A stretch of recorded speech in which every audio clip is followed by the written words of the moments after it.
Hello and welcome to episode 124 of In PS We Trust, a PlayStation podcast. My name's Davey and joined with me, as always, is the fine wine himself, Mr. Philip Hoy. Evening, lads. You well?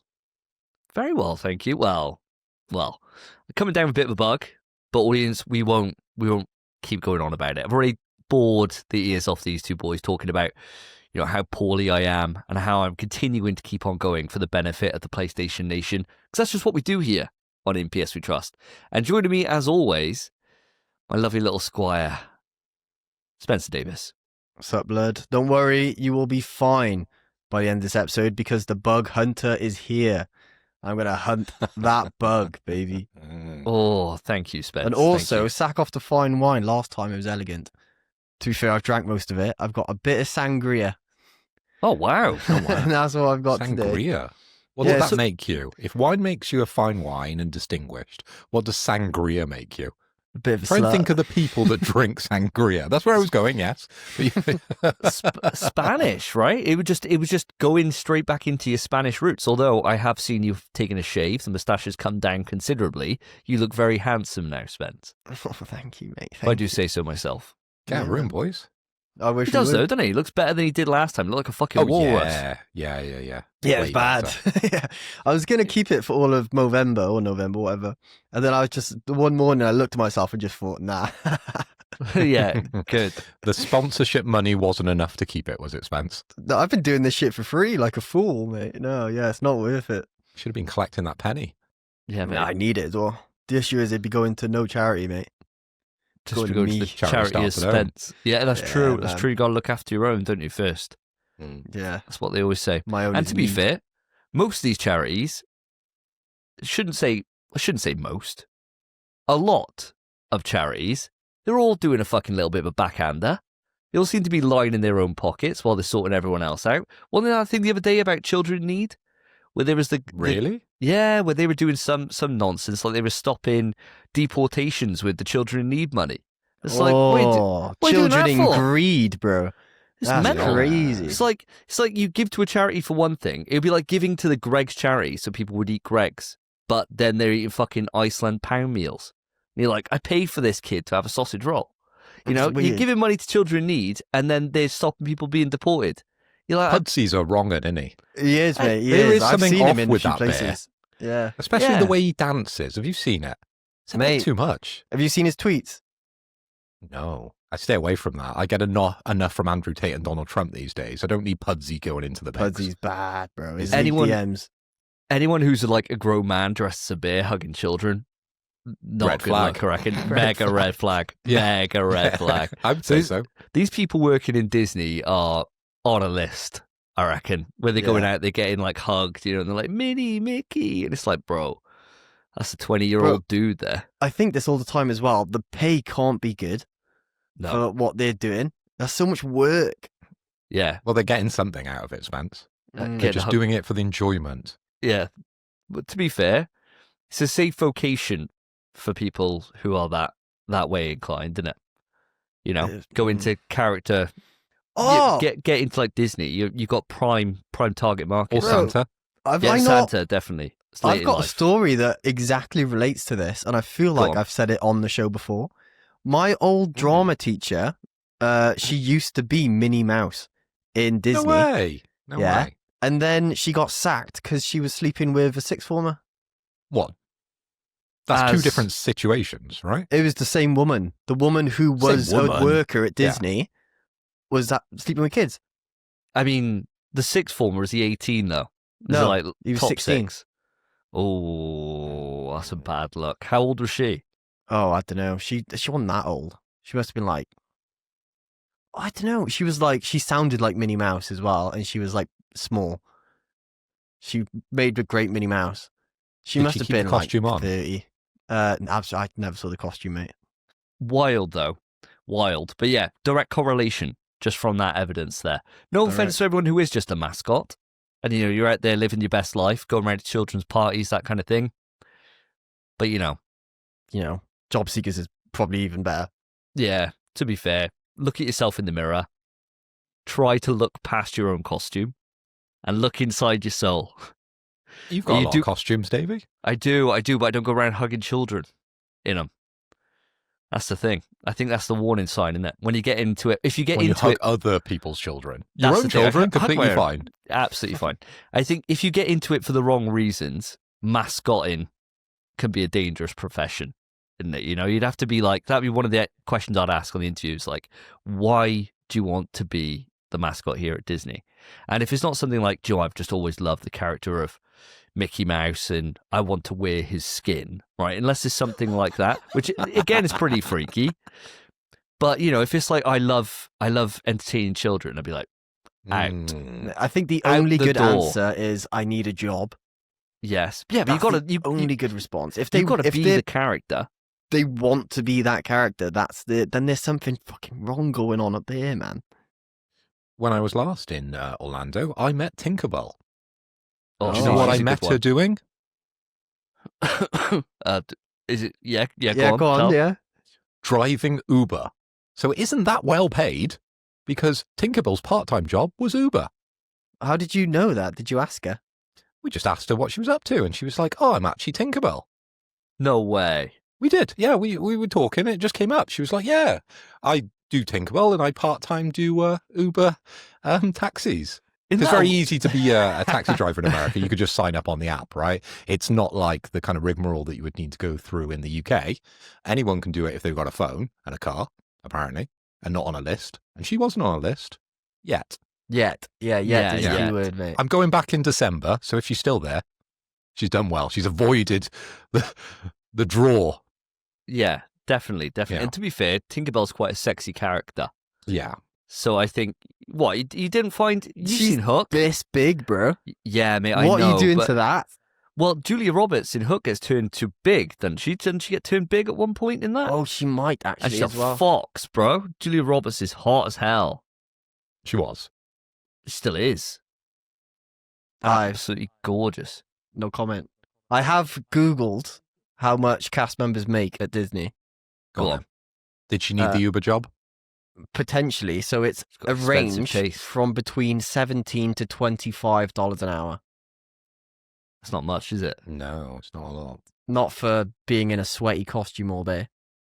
I wonder if you get free tickets to Disney, because Disney's expensive. So Oh. surely, if that's a benefit, then It's worth looking know, up. go Disney over there, cast member do it for 6 months. benefits. Absolutely cane every single ride Employee imaginable. benefits. Move Well, on. they get paid weekly, by the way. There you go. Get the Paid free weekly. tickets. Bounce. They get health insurance, retirement programs, paid time off, tuition assistance, wellness programs, childcare support, career development, commuter assistance, community involvement, exclusive discounts to hotels, dining, merchandise, recreation locations, and theme park experiences. Complimentary There we go, theme she park does. admission for full-time and part-time positions after 2 weeks of Part-time. employment. Oh, there you go. 2 weeks on the job, get a free ticket, go to Disney. That's worth like 200 odd quid in itself. Class. But There the you go. question is, Davey, who would you be I've Oh, always. this is a good question.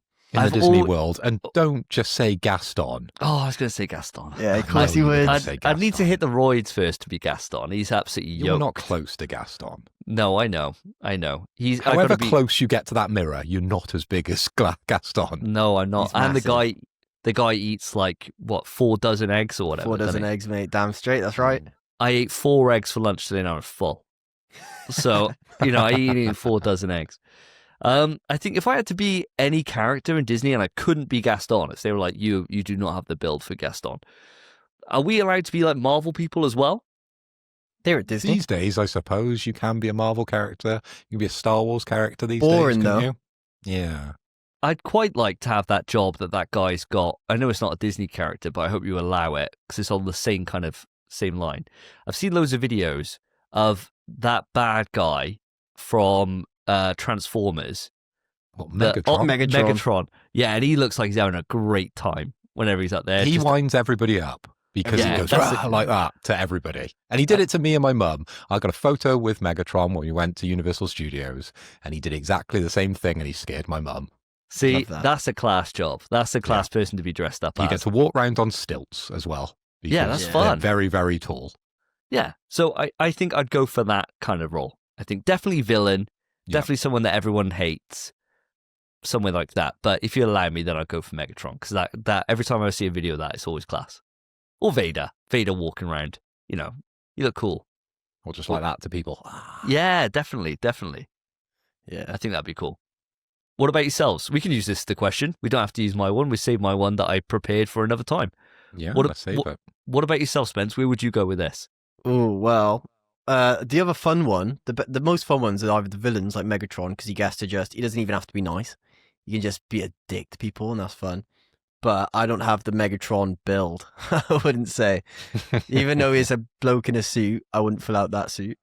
Crush is a good one, if you've ever seen that. They have, like, Crush, the turtle from Finding Nemo, behind a screen. Yes. But it's like people chat to him and he chats back. That's really cool. That's cool. But I don't think I could do that either, because I'm not that quick-witted. I think, who would I be? Who's short and slim? Who's bad? Like Flynn from Tangled, but I'm not as handsome as Flynn. You could be a little Aladdin, couldn't you? Oh, Aladdin! I'd love to be Aladdin. Yeah, put a wig on you. Yeah, you need a bit dark darker up a tan. bit. I'd have to Yeah, dark you up need a bit bit. more of a tan, definitely. Well, you'd be in Orlando. Get tan pretty quick in Orlando. If you had, I tan like, quite well. if you could grow out this bottom beard bit a bit more, you could go as Jafar. You have to be not really tall to be Jafar. You would need to be a bit taller, yeah. Massive. And I But- hate Jafar, bro. Jafar would be cool to play as, though. It'd be a fun one. Yeah, it would be fun. Yeah. No, I feel like I'd go Flynn, or Aladdin would be sick if I could be Aladdin.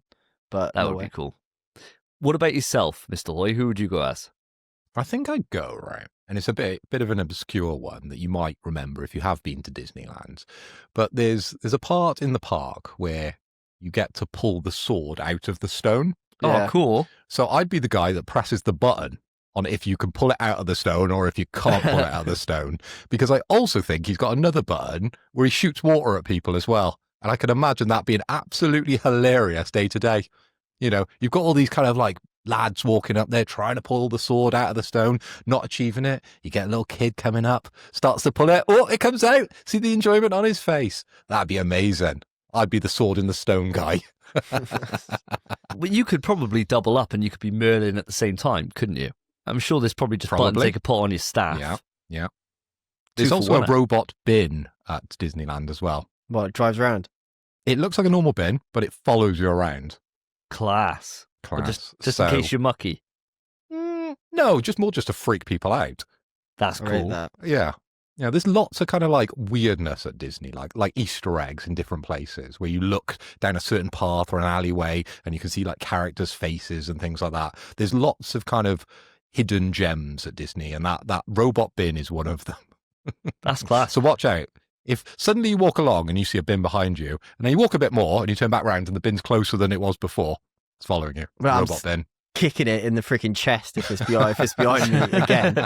You know, I'll be shitting my pants.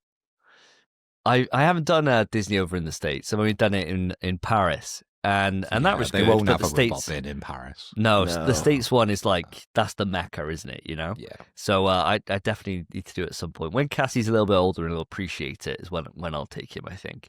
Well, when you But, take him, take me. I've never been. Well, there you go, mate. And I'm the We'll Disney go. guy. I love Disney. We'll all go. There you go. Well, that was a different start to how I thought we would. Audience, we've already gone through the questions. We've already done one part of our show, but this is in PS We Trust, the PlayStation podcast. Some say the sexiest podcast on the internet, although I'm not really feeling it in myself today. I'll put that out Well, there. you Not look to at mention me. that Emil again. Oh, well, thanks, buddy. And what have we got in store for you today? Well, we always kick off with a hypothetical question, and we've already done that, so that's quite nice. We then will move the show on to what we've been playing to find out what we've been up to over the last couple of weeks. Then move over to the quick news. We've got some absolute big news that has dropped this over the last 2 weeks, so we'll go deep into that. And we're going to end today on our topic, which is all around the PlayStation State of Play Japan, if I can get my words out. There is one omission that we have in the news today, and I want to just clarify it now before we go deeper. The Steam machine has been announced, right? And there's been all the collection of all different kind of Steam-based apparel, from its controller to the look again at the Steam Deck, and all different things, right? We're not talking about that until we get a price on the Steam machine. We've made a decision on the podcast that the conversation ultimately will whittle down to how much is the price. speculation on price, and that will change everything. We figure, hang fire. It's a number of weeks. We will then learn that information. We will then go in depth on it. So if you're expecting us to talk about it, which I'm sure most PlayStation podcasts at this time that are recording are probably covering it, we've chosen not to at this stage. But we will loop back to it when we know that critical detail. I hope you don't mind, audience. Welcome to get any questions in beforehand, and we can keep hold of them. When we do get that detail, we will then go in depth on it. But with that said, we shall move it over to what we've been playing.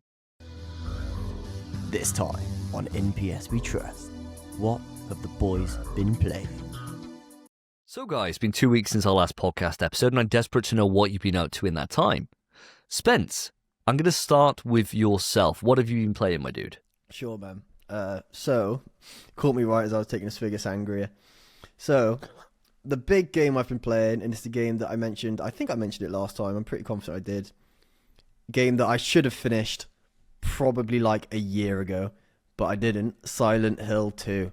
I can now say I have finally beaten the game. Way! The remake, that is, the remake. Well done, mate. Well done, dude. buddy. That's a big load off your back. Cheers, lads. It took about 18 hours, I think. Okay. So it's a hefty old game. I got the Leave ending, and then I went back and got another ending as well, because the other one you had to like just do one little thing before the final boss, so I just reloaded and did that. I've got my eye on the platy. Ooh. Because it doesn't seem that bad. It actually seems quite fun. So I'm going to do it. How many runs through were you talking for a platy on Silent Hill 2? So really, it's only 2 runs, Okay. but you have to know when to make a save. Okay. Right. I understand. Because as soon as you do one thing, you're locked into that ending. And then you get that ending, revert back, stuff like that. So all I need to do is get the Maria ending, which is the most annoying one that I was so close to getting naturally, and it didn't happen. I ended up getting the same ending I got when I played the original game. So I played it exactly the same. Nice. There we go. But I still got to get the dog ending, UFO ending, the like cult ending, and the Maria ending. I think that's it. Okay. And the 3 of them, other than the Maria one, can kind of be ticked off in the same run. Oh, nice. That's handy. Yeah, it's very handy, but it's going to be a long old endeavour. But I also, for the plat, I have to do a run with no guns, so melee only. But in New Game Plus, you find a chainsaw at the start, and it one-shot stuff. Oh, Quite there you easy. go. Class. Yeah, class. And you need to beat the game in under 10 hours, which apparently is extremely doable because you can beat the game in 5. Oh, Wow. wow. That So- is fast. I don't think it'll be bad at all, and I'm very much looking forward to doing it. Now, it's a case of whether I do it right away now or tick off some more games, because I probably really should. Yeah. What are you thinking? If you don't go for it now, what would be next on the list? Would it be like, can I take a stab in the dark? Would it be Alan Wake 2? So you were quite deep into that. I was quite deep in it. The issue is Alan Wake 2, it's a bit more complex than Silent Hill, so I might need to start again, but I don't think I do. It's not that complex. It's pretty, to be fair, it's actually pretty easy. Yeah, I suppose. I think the next game I'm doing, Midnight Walk, just because it's a nice little palate cleanser. It'll be quick. Yeah. Nice. Quick little platty. Then either Alan Wake or Jedi Survivor.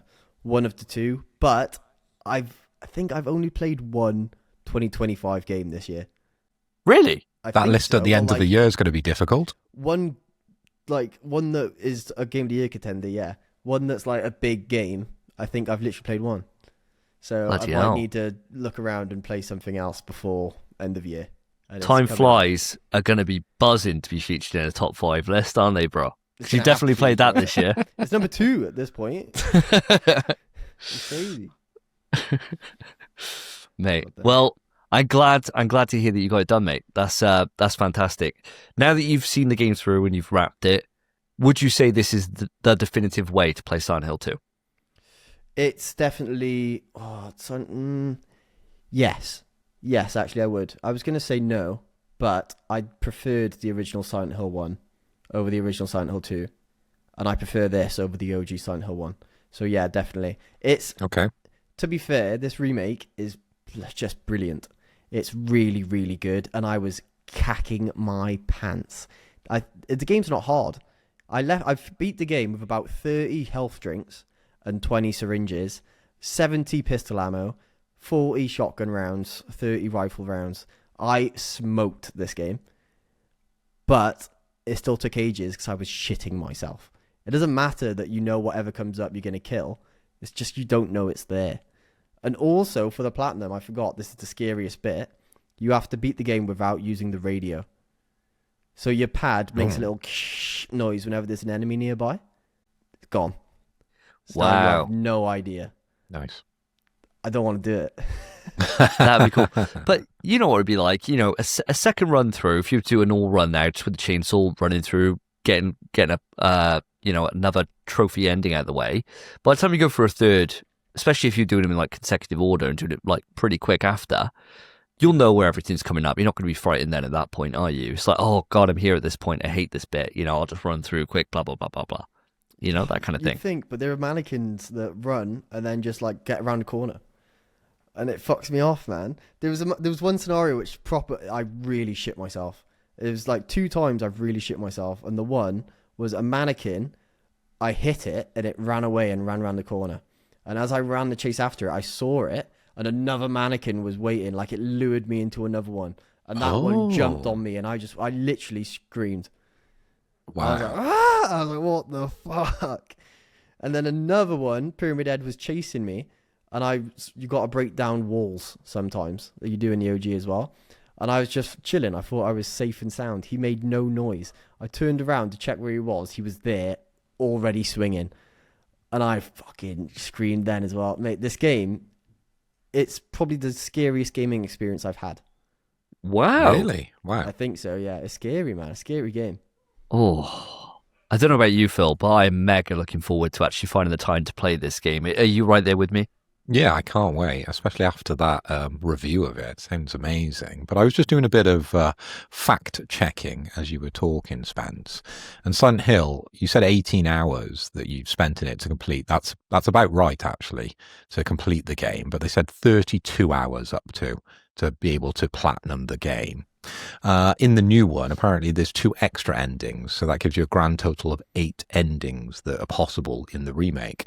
But Spence, I've got a question when we're comparing the original and the new remake. What is the most notable change between the two outside the graphics upgrades? Because let's admit, that's a massive step forward from what I've seen. Yeah, definitely is. The most notable change, and it's kind of a shame, but it does work. It's the new camera angle, where you're not like sky high above James Sunderland. You're like right on his shoulder. He himself obscures your vision a bit. And that just adds to the fear. And like the atmosphere in the whole game is so dark. There is, in the prison section, there are light switches which stay on for about 4 seconds. And you see them slowly. It goes tick, tick, tick, tick, tick, tick, tick, tick, tick. And they don't attack you when the light's on, but you see them scuttling around the walls. Then as soon as the light's off, pounce you, bro. This game is just scary. It's scarier than the original, much prettier than the original. Yeah. And the atmosphere just hits in a way that I've never had like an atmosphere hit me in a game. I love it. When are we going to play this, Davey? When are we going to find time? The age-old question, mate. The age-old question. Don't know. I would love to see before end of year, but it's not happening. It's definitely not happening for me. So, no, sir. No idea. I think I might prefer it more than any game that can't be mentioned. You can mention them here, pal. Oh, yeah. Well, I think I'd like it more than any Resident Evil I've played. Wow. I would love it if you press the button then. Oh, I know. I should have. I saw his hand down here as well. I thought he was going to. I forgot. He's up to something else, Spence. Yeah, just slow jacking it. So what would you rate it then, Spence? It can't be a 10 because it's got issues. I'd give it a 9. I'd give it a strong 9, mind. The only reason it's not a 10 is because there is moments of like frame drops and moments of frame skips where you kind of just stop All right. and then carry on. Like it freezes for a second. Like a loading thing back in the day. Exactly like a loading thing. There's one section of the game you're in a long corridor that never ends. And then there's a section where once dialogue ends, the ending loads in and you lag every time. It'd be really interesting to find out if that happens on the Pro Yeah. when I would play be it through, to see if that is a difference maker, if you like. Yeah. That'd be really good actually. But play this game, boys. Really, really play this game. It's so good. Well, there you go. Well, if you do want more Bloober, then let me know. I got Chronos here. I'm not going for the Platinum anytime soon because I'm playing something else. So if you want to borrow it, mate, it's here for you. Just come grab it. And that's another game for your 2025 list then. Well, moving away from young Spencer, let's go across to Phil. So what have you been playing, my dude? Well, Davey, I've been playing, unfortunately, a game that you introduced us to. And I think Spencer's been playing it also. So this is the Block Blast Challenge. Now, I haven't had a lot of time to be playing games, but I've had slightly more time to be playing mobile games because I've been traveling around celebrating my birthday, which was last Friday. So thanks, everybody, for wishing me the happy birthdays. Block Blast has taken over. I've been playing a hell of a lot of Block Blast. Am I any good at it? I don't know. I want to know where Spencer got, because I'm really intrigued, because he's quietly smug back there, because he didn't even mention it in the game that he was playing. I thought if he had beaten Davey, he'd be straight in with his big score. But well, I just don't know where. I don't know where you've got, Spence. But for myself, you are, man. For myself, I'll let you know, because I think I'm probably got the lowest score. I got 49,000. That was my highest score over the time that I played it. Oh, dear. Yeah. So I've been struggling with it, but it has got a hold of me. So I think I'm not going to be putting it away anytime soon. I'm not uninstalling it. I'm going to be carrying on playing this game, because it is very addictive. Everyone I've spoken to, they're like, oh, what are you up to? Oh, a bit of Block Blast. I've got Mike's missus playing it. I've got my missus playing it. Everyone's playing it at the moment. We've gone Block Blast crazy. It is doing my fucking head in. We went out for your birthday. When was it? Like last week, right? Yeah. And the amount of people that were like, oh, I heard the podcast. I've downloaded Block Blast as well. I'm going to beat your score. And it's like, all right. Yeah, go for it. And everyone always says the same thing, which you guys said the last time we discussed it, in terms of, lads, we're mobile gamers. We're going to fucking beat this score. And I was like warning you in terms of like, it's fucking solid mind. It's hard. It's blah, blah, blah. Yeah. Talking a big fucking game. And I was like, I was looking into both of your eyes and I was seeing myself before I was crushed down by the god that is Karen. Karen doesn't even tell me what score she's on now, but last update I had was 370,000, something like that. Crazy. She's a fucking another level, lads. And I'm still uninstalled it. Never been happier. Never been happier. What was the score you actually got to, and how long did you play the game before getting that score? Because obviously me and Spence have only had 2 weeks, haven't we? Which is what you guys set for your own challenge. Of course, I'm not trying to get out of it. No. I'll fully accept the shots. That's no problem at all on the shot count. No problem. But how long did you play the game before you got your high score? I reckon about 4 to 5 weeks. I reckon. Okay. 4 to 5 weeks, and my high score was 185,400 and something for my score. Spence, you're looking quite smug. What score have you got to, my friend? Well, I am pleased to say that I have beaten Phil's score. Okay. My score, which, by the way, I got about 6 days ago, and I just can't beat again, was 135,188. And I've gotten to 131 a few times, 131k, and I get to 100k quite consistently. I can't get up there. I just keep stopping. You'll have one thing that will happen and you'll just blast through it.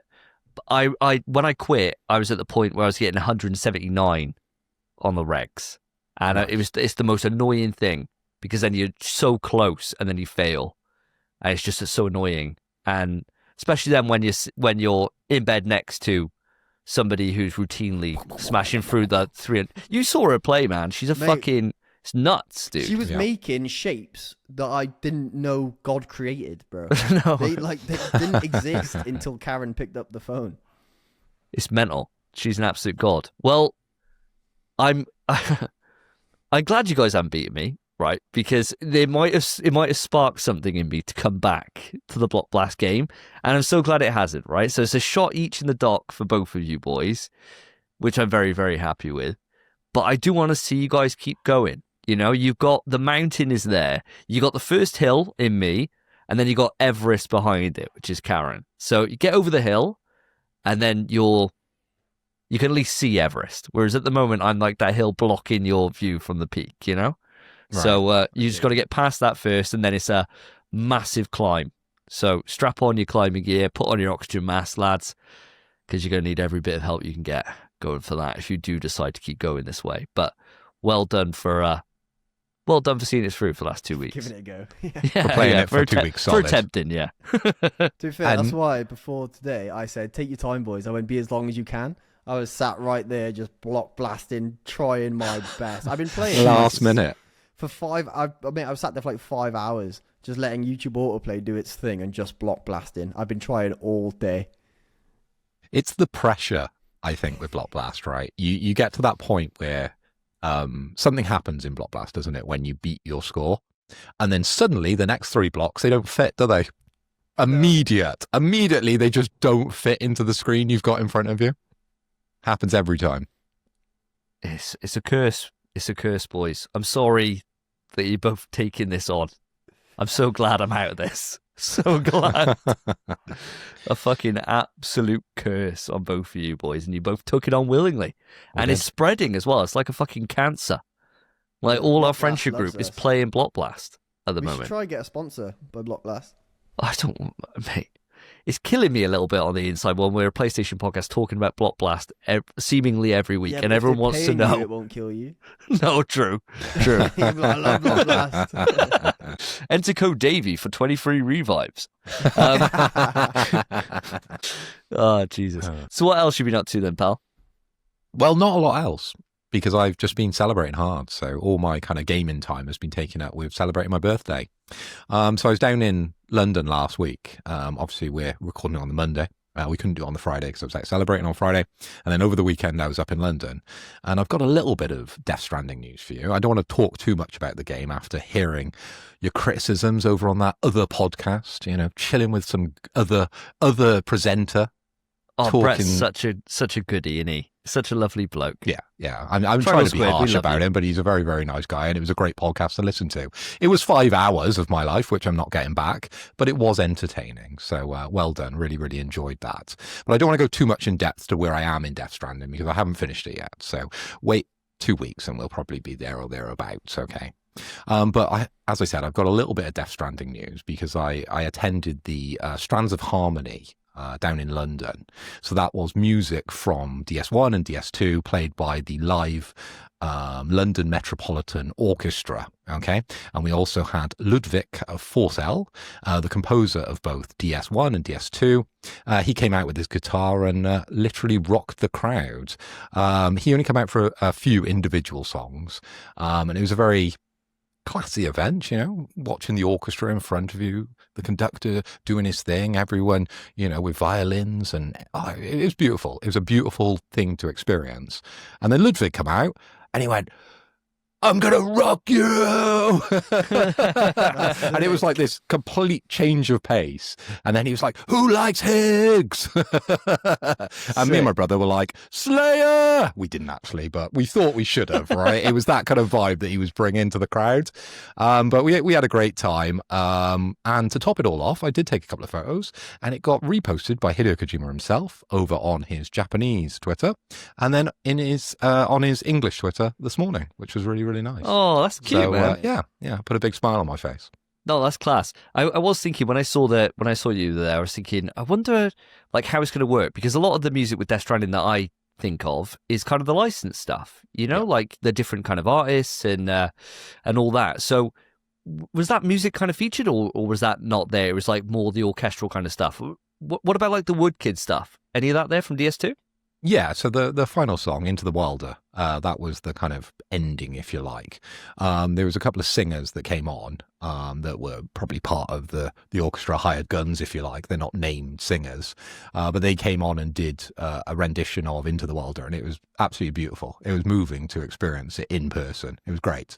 But Woodkid, he wasn't there, but Ludwig Forsell, he came on quite a few times with his guitar, as I said, and really changed the atmosphere with his energy that he was bringing. It was very interesting. I completely understand why Kojima has hired this guy. See, He's a bit of a maverick, I think. That's how he came across anyway. Did you get any good merch? No, I didn't buy any merch, actually. Wow. It was just standard kind of Death Stranding merch, but it said Strands of Harmony. And I'm like, well, I already own the DS2 merch. I didn't really need another black t-shirt with Strands of Harmony on. And I didn't get the harmonica. That was limited to the first 50 people that Wow. went to the merch store. And we got in a little late because we were watching the England match. There you go. Priorities, Yeah. mate. I know. Football took over. Mate, well done. I'm glad you enjoyed yourself. You know, it's an event that's primed for yourself. And me and Spence, we went to an orchestra earlier in the year to watch the PlayStation concert, and that was great. Yeah. That was fantastic. Brilliant. Yeah, really good. So I can only imagine how much of a good time you had. So I'm glad to hear it. Well, I've got 2 games to talk through today. So the first is last episode I was talking about potentially going for the platinum on a couple of different things. Sword the Sand, or Sword the Sea, sorry, or Kronos. I decided, no, I'm not going to go for either. I'm going to boot up Ghost of Yotei. So I am 11 hours into Ghost of Yotei at the moment. And a lot of that, if I'm honest with you, is being spent doing random side objectives. I cannot stop. I really, really, really enjoyed this world and just being in it. And when I was speaking to Brett on Triangle Squid, he was a couple of hours in and he was saying, well, it just feels a little bit too iterative. And I get that, because it does feel like Ghost of Tsushima. It really does. But I don't think that's a bad thing, because Ghost of Tsushima did the open world stuff well, you know, like kind of the really basic tick boxy kind of activities that don't feel tick boxy, where you kind of come across things and you just end up following something, you know, following a fox or following a bird, or looking and seeing a bit of smoke, and you're like, I wonder what's over there, and go and check that out. Or, oh, there's a pillar over there, I'm going to climb up and see what's up there. It's those kind of things. And before I know it, I've done shitloads of these things. What I can see from playing it now is that state of play that we watched, Phil, for Ghost of Yotei, nailed it in terms of what they've done for the improvements. The biggest one, for sure, is the thing they made a big deal out of was the camping and how the open world kind of comes to you. Never been truer in my life, right? Now, the quick travel system in this is absolutely fucking insane. It's like, do you remember when we saw Spider-Man on PS5 running, and it was like that immediate, you fast travel, it's just immediately there? Yeah. Ghost of Yotei is that. It's so quick. It is so impressive. And there was this moment where I was out and I'd been exploring for a while, and I'd been doing loads of different quests and loads of different bounties and like squaring up to people and getting into loads of fights and finding loads of resources and all this stuff. And I was like, God, I got to go back to town. I need to upgrade all my stuff. And I was like, fuck, I'm quite low on health. I'm going to camp, right? And I'll cook some food and get some buffs, and then I'll walk my way back there. And I set up camp, and the guy that I was going to go and see, the armorer, just fucking appeared at my camp. And I was like, lovely to see you, mate. Yeah, I'll upgrade all my shit with you. And it just meant I just didn't have to faff. And I was like, oh, it just knew that I wanted to see this guy, right? Like, it just kind of knew. And that felt really, really nice. There's also things where what I'm really enjoying about it is that you're obviously on a quest to hunt down the Yotei 6, right? That's the entire purpose of the game. And you get objectives to follow that could kind of guide you through into where you find these people and to find these things. But if you don't do them and you just think, fuck them, I'm not going to do them now, I'm going to go and do something else. There's been several times where, like, I'll square up to a group of enemies, take them all out. The last guy will be like, please, please, spare me, spare me. And you interrogate him and he'll give you a piece of key information, which then will help you kind of unpick where you can go and what you can do. And it just feels kind of alive. You know, in like these moments where I randomly just walk up, there's these raiders there, take them on. This guy gives me a bit of information. I go and check that out. That leads to something else, which then leads me to going down a different story path. And I'm like, this is cool. It just feels kind of organic in a way that they were talking about in the pre-release content. And I really see what they've done here. The game, when you are strolling around or you're on horseback or anything like that, is fucking gorgeous. The scenery is absolutely divine. The soundtrack is beautiful, and the combat I'm really, really enjoying. So just like in Tsushima, you've got different weapon sets and different armor sets, and with those you can kind of customize it to kind of however you want to play the game. So I'm playing the same way I did in Tsushima, which is a high risk, high reward, in that I've disabled my ability to parry normally, and I can only perfect parry now, which means I got to like do a proper time it really tightly to when it is. But if I do, it gives me loads of rewards for doing that. Like I get like bonus health stuff, and I get like different focus moves and things like that. And I've just been experimenting with that and just kind of going as far as I can. Sometimes it pays off and I fucking wreck shit, or I get wrecked. And every time it feels like it's my own fault. And I really enjoy that, rather than playing it a little bit safer and potentially not getting the rewards and kind of feeling a bit brain dead. I've got to think a little bit more in combat, and I'm really, really enjoying that. There is one issue with this game, though, just one, and it is really noticeable. It's quite hard not to notice it, and that is the NPCs look like arse. They look like PS3 generation. Oh, really? Some of them can, yeah. The for people that are like your main kind of guys, Yeah. they'll look pretty decent. They'll have like their motion for their their voice acting is all kind of mapped out. It looks great. Whereas there's quite a few people I've seen where it's just like the classic, just the head's just doing this, like they're just jaws opening or whatever. And you're thinking that he's not rendered in very much detail, this guy, and that it is quite obvious, and it stands out, I think, a bit more because of how beautiful the scenery is. Like, there's so much stuff going on, so many particles going everywhere. The wind is absolutely gorgeous. The flower petals when you're going through them, the wildlife, everything just looks stunning.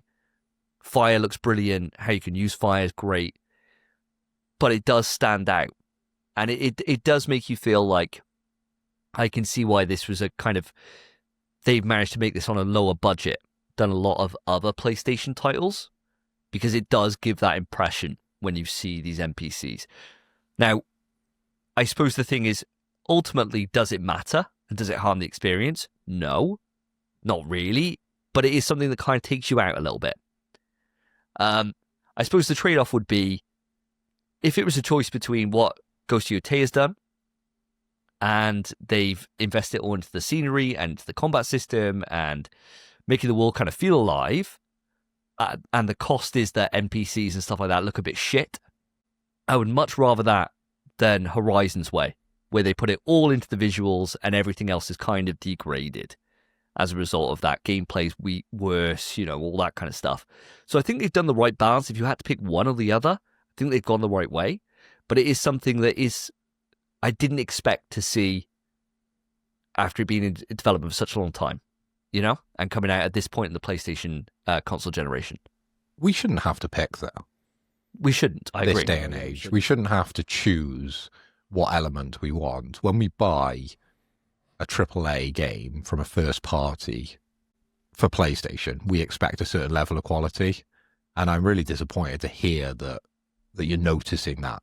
And it happens a lot in that game. Because every visual that I've seen, and it was one of the main factors that attracted me to this game, having never played the original Ghost of Tsushima, yeah, that's a little bit of a disappointment to hear that. Yeah, it is, and it is definitely noticeable. I would just say that it makes up for it in kind of everything else is great. Now, I can't speak too much on the story. There's been some major things that have happened, and I'm enjoying where it's going. But I'll need to see. I'm on the hunt currently for the Oni. So okay. I was in the opening. You take out one of the Yotei 6 in the opening, and then from there you're just plonked into the open world, and you can kind of go anywhere you want from there. So I imagine you could take them on in any order you want. for most of them, except for probably the last guy. But I think you could just go any way, and I've gone a path round to the left hand side of the whole map, and I found my way to the Oni, and that's who I'm hunting at the moment. I was going to ask how many bosses had you sort of encountered in the time that you've been playing, but if you take up one away straight away, yeah, and so you're basically on your second one, right? yeah, and I think with the 11 hours in that I am, my character's getting pretty mighty at this point now, because I'm doing so much side stuff, and I just can't stop. And it's not like you think of I guess I'll do this. I'm just enjoying doing everything, just hats. Yeah, just going in and just fucking challenging people and just taking on bounties and going to different places. And because of how quick the fast travel is, it's superb. I do want to talk more on it, but I'm going to be playing it for a while, so I'll give more and more updates and go into more systems kind of as the weeks go on. But Spence, you sat and watched probably a good hour or so while I was playing it. How did it strike you? What was your kind of takeaways from what you were seeing? Well, from what I saw from you playing it, for one, it looked very fun. Looked like a really good game. Looked exceptionally pretty. It probably looked better for you than it did for me. There were moments where you were like, whoa, look at that. And for me, it looked all right, But I think that's pretty much just the share screen. Share playing it, yeah. Yeah, hindering it. And I fully imagined, I thought, yeah, I bet it does look great over there. Over here, it looks all right, looks like a PS4. But I thought, yeah, it probably looks good. It just, like you said, it looks very organic. Like the game, it's not you go around and find stuff to do. The game's just chucking stuff at you to do. Like everything leads into another thing. You get to a new area, an animal's going to pop up and be like, yo, check this out. And then you get there's a bloody pillar. It's everything you said, mate. It seemed apt. It seemed accurate. The game looks great. I'm still not in any rush to play it. I would definitely play I know it doesn't matter, but I would play Tsushima first, just because then I could appreciate Yotai a bit more or whatever. But it does look really good, and I'm glad you're enjoying it. I'm keen to hear how the whole game is. That's what I want to know. I want to know what your hiccups are once you've finished, because that's when the bad stuff will really come out, if there is any. Yeah, exactly right. And some of these things, it could just be that you just accept it for what it is, in that, the budget didn't go into these areas, and you can kind of look past it if the rest of the package is good enough. So far, I would say it is. But I'm 11 hours in, right? I've probably got another 50 odd hours before I wrap it. So we'll wait and see. But do you have a score yet? No. I mean, I could chuck a score out. But I think it's preliminary score. At the moment, I'd probably... It's really difficult, man, because I don't know... You've only done side quests. I've done side quest stuff. So in terms of what I've been doing, I'd say I'd enjoy it up to probably like an 8.5 at the moment. Around about there. Yeah. Pretty good for no main quest, mate. For no real story. I mean, like, there's story happening now in what I'm in, because I've chosen to kind of undertake some.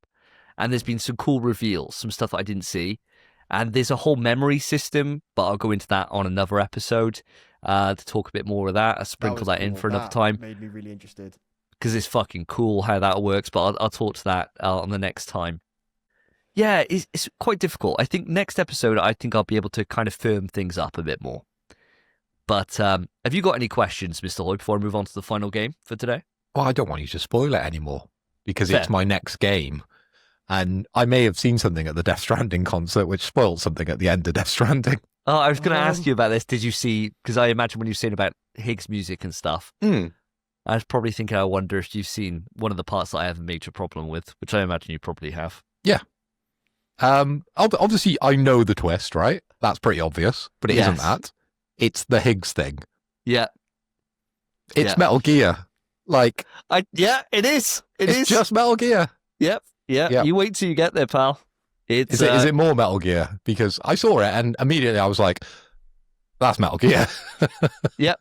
Yeah. You wait. I'm not going to talk. We'll talk about it when you're done. Yeah. We'll talk about it when you're done. But yes. Oh, it's a shame you saw that. But that was the only spoiler bit, I think. They did give away the other bit, which I knew about. That was obvious, right? Throughout the whole story, you see that a mile coming off, right? Yeah. But the Higgs bit, I was like, that is new. I didn't know that actually happened. Yeah. See how you feel. I mean, the good thing about it is now you're kind of expecting it, so it probably won't have the negative effect it did on me, where I was like when we spoke about it after, and I was like, dude, I swear I've just played through the same fucking game like 5 times. He's out of fucking ideas, right? But yeah, so hopefully it might, if anything, it might have softened it for you by the time you get there. But you wait and see. You wait and see. I got one other game to talk about, and this is where it's a problem, me doing this now, because I am making issues for myself. Me and Karen sat down, we watched the Fallout TV series. Now, I've famously never played a Fallout game, never taken any interest in the IP. I know people love it, never really given 2 fucks. I'm not an RPG kind of guy. We finished Fallout, and I was like, fuck, I want to play Fallout. Yeah, show's great. Like, you know the way that like we see the Last of Us sales spike after Last of Us comes out or whatever, and it's like, it's obvious why they do these kind of media things? Fallout got me. And I was like, fuck. Well, first off, I boot CEX. I can stream them on Premium, but I can, yeah. So on Premium, I've got access to Fallout 3 New Vegas, and I can download 4, the PS5 version of Fallout 4. So I got all the options there for streaming. I was like, well, do I want to stream Fallout 3? Because I'll start from kind of the start. Was my logic behind it. So I was like, I'll start from 3. How much is it on CX? £2.50. I was like, wow. You can't say no to that, can you? No, the PS3 is already set up in the living room because I've been using it as a CD player for CD Adventure when I play it with cats. So I was like, great. This is smart. Yeah, definitely. It was like the best idea ever for CD Adventure. Yeah, we bought a bloody disc drive for you to use your laptop ages ago. Much better on the PS3, mate. Revolutionized CD Adventure. And you can play Soldier Boy as well. I can, yeah. I got all that, and I got all the seasons of Jersey Shore on there. Nice. So you know, Jim Tan Laundry. Exactly, mate. Exactly. So anyway, yeah. So £2.50 I bought Fallout 3. I think, I'm not sure, but I would hazard a guess that I'm about 6-ish hours into Fallout 3 at this point. I am really fucking enjoying it, you know. Well, really enjoying it. The opening, I knew the opening before when I remember it was hype at the time, where they were saying like, you know, you're born in the vault, you grow up, your instructions like the kid growing up and all that stuff. And getting some context for some of the things that I've seen people mention over the years, like tunnel snakes, bro. Yeah, I need to say that. Dude, getting the tunnel snakes. Rule with tunnel snakes. The moment that I had the chance to beat the fuck out of the tunnel snakes, I did. And then I was saying to Karen, I'm going to play like a fucking lunatic on this. I'm going to play like an absolute lunatic. And I haven't. I've played like a fucking nerd. I've actually become a right bitch, and I hate my own character because I can't stop doing it, right? So Tunnel Snakes guy comes up right at the opening. He's like, help my mother. And I was like hovering the options like, time to go fuck himself, time to go deal with it himself. And I was like, go deal with it yourself. You're a big, strong lad. And I was thinking, do I just leave him? I was like, no, what if he dies? How could I can't live for myself. Ran over, defended him, right? Saved his mother. And he gave me a Tunnel Snakes jacket. And I was like, I'll put it on. Why not, right? Feel good. I'll put it on. I'll be a Tunnel Snake. And I come out into the open world and I'm like, right, I'm gonna be bad. I'm gonna be a bastard. But I seemingly have put all my skills into medicine and science. Right? They don't sound like a bad guy skill. Never played unless you're like an evil scientist, of course. No, and speech. I got a huge speech stat. So I'm very charismatic. My guy is very charismatic. One of the first points I bought was Lady Killer, which means that I get dialogue options that are exclusive to women. Most time it's chatting them up. And that's done me really well with quests, like super, super well, like being able to overcome different barriers that I had in my way. But one of the things that happened, and I don't mind, this game's so old that I don't mind talking about specific quests and my decision I made. But you go into, I think the city's called Megaton. Is it called? Yeah. I think it's called Megaton, right? City where there's a bomb in the middle that is an active bomb, a nuclear bomb, right? And you get a quest as you walk in. The sheriff comes up to you and he's like, can you disarm this bomb? And I use my speech stat. I'm like, yeah, definitely. And he's like, I'll give you 100 caps. And I was like, I'm not disarming it for 100. I'll do it for I'll do it for more. He's like, yeah, okay, I'll give you 500 caps. I was like, class. right? Yeah, no worries. I'll disarm this bomb.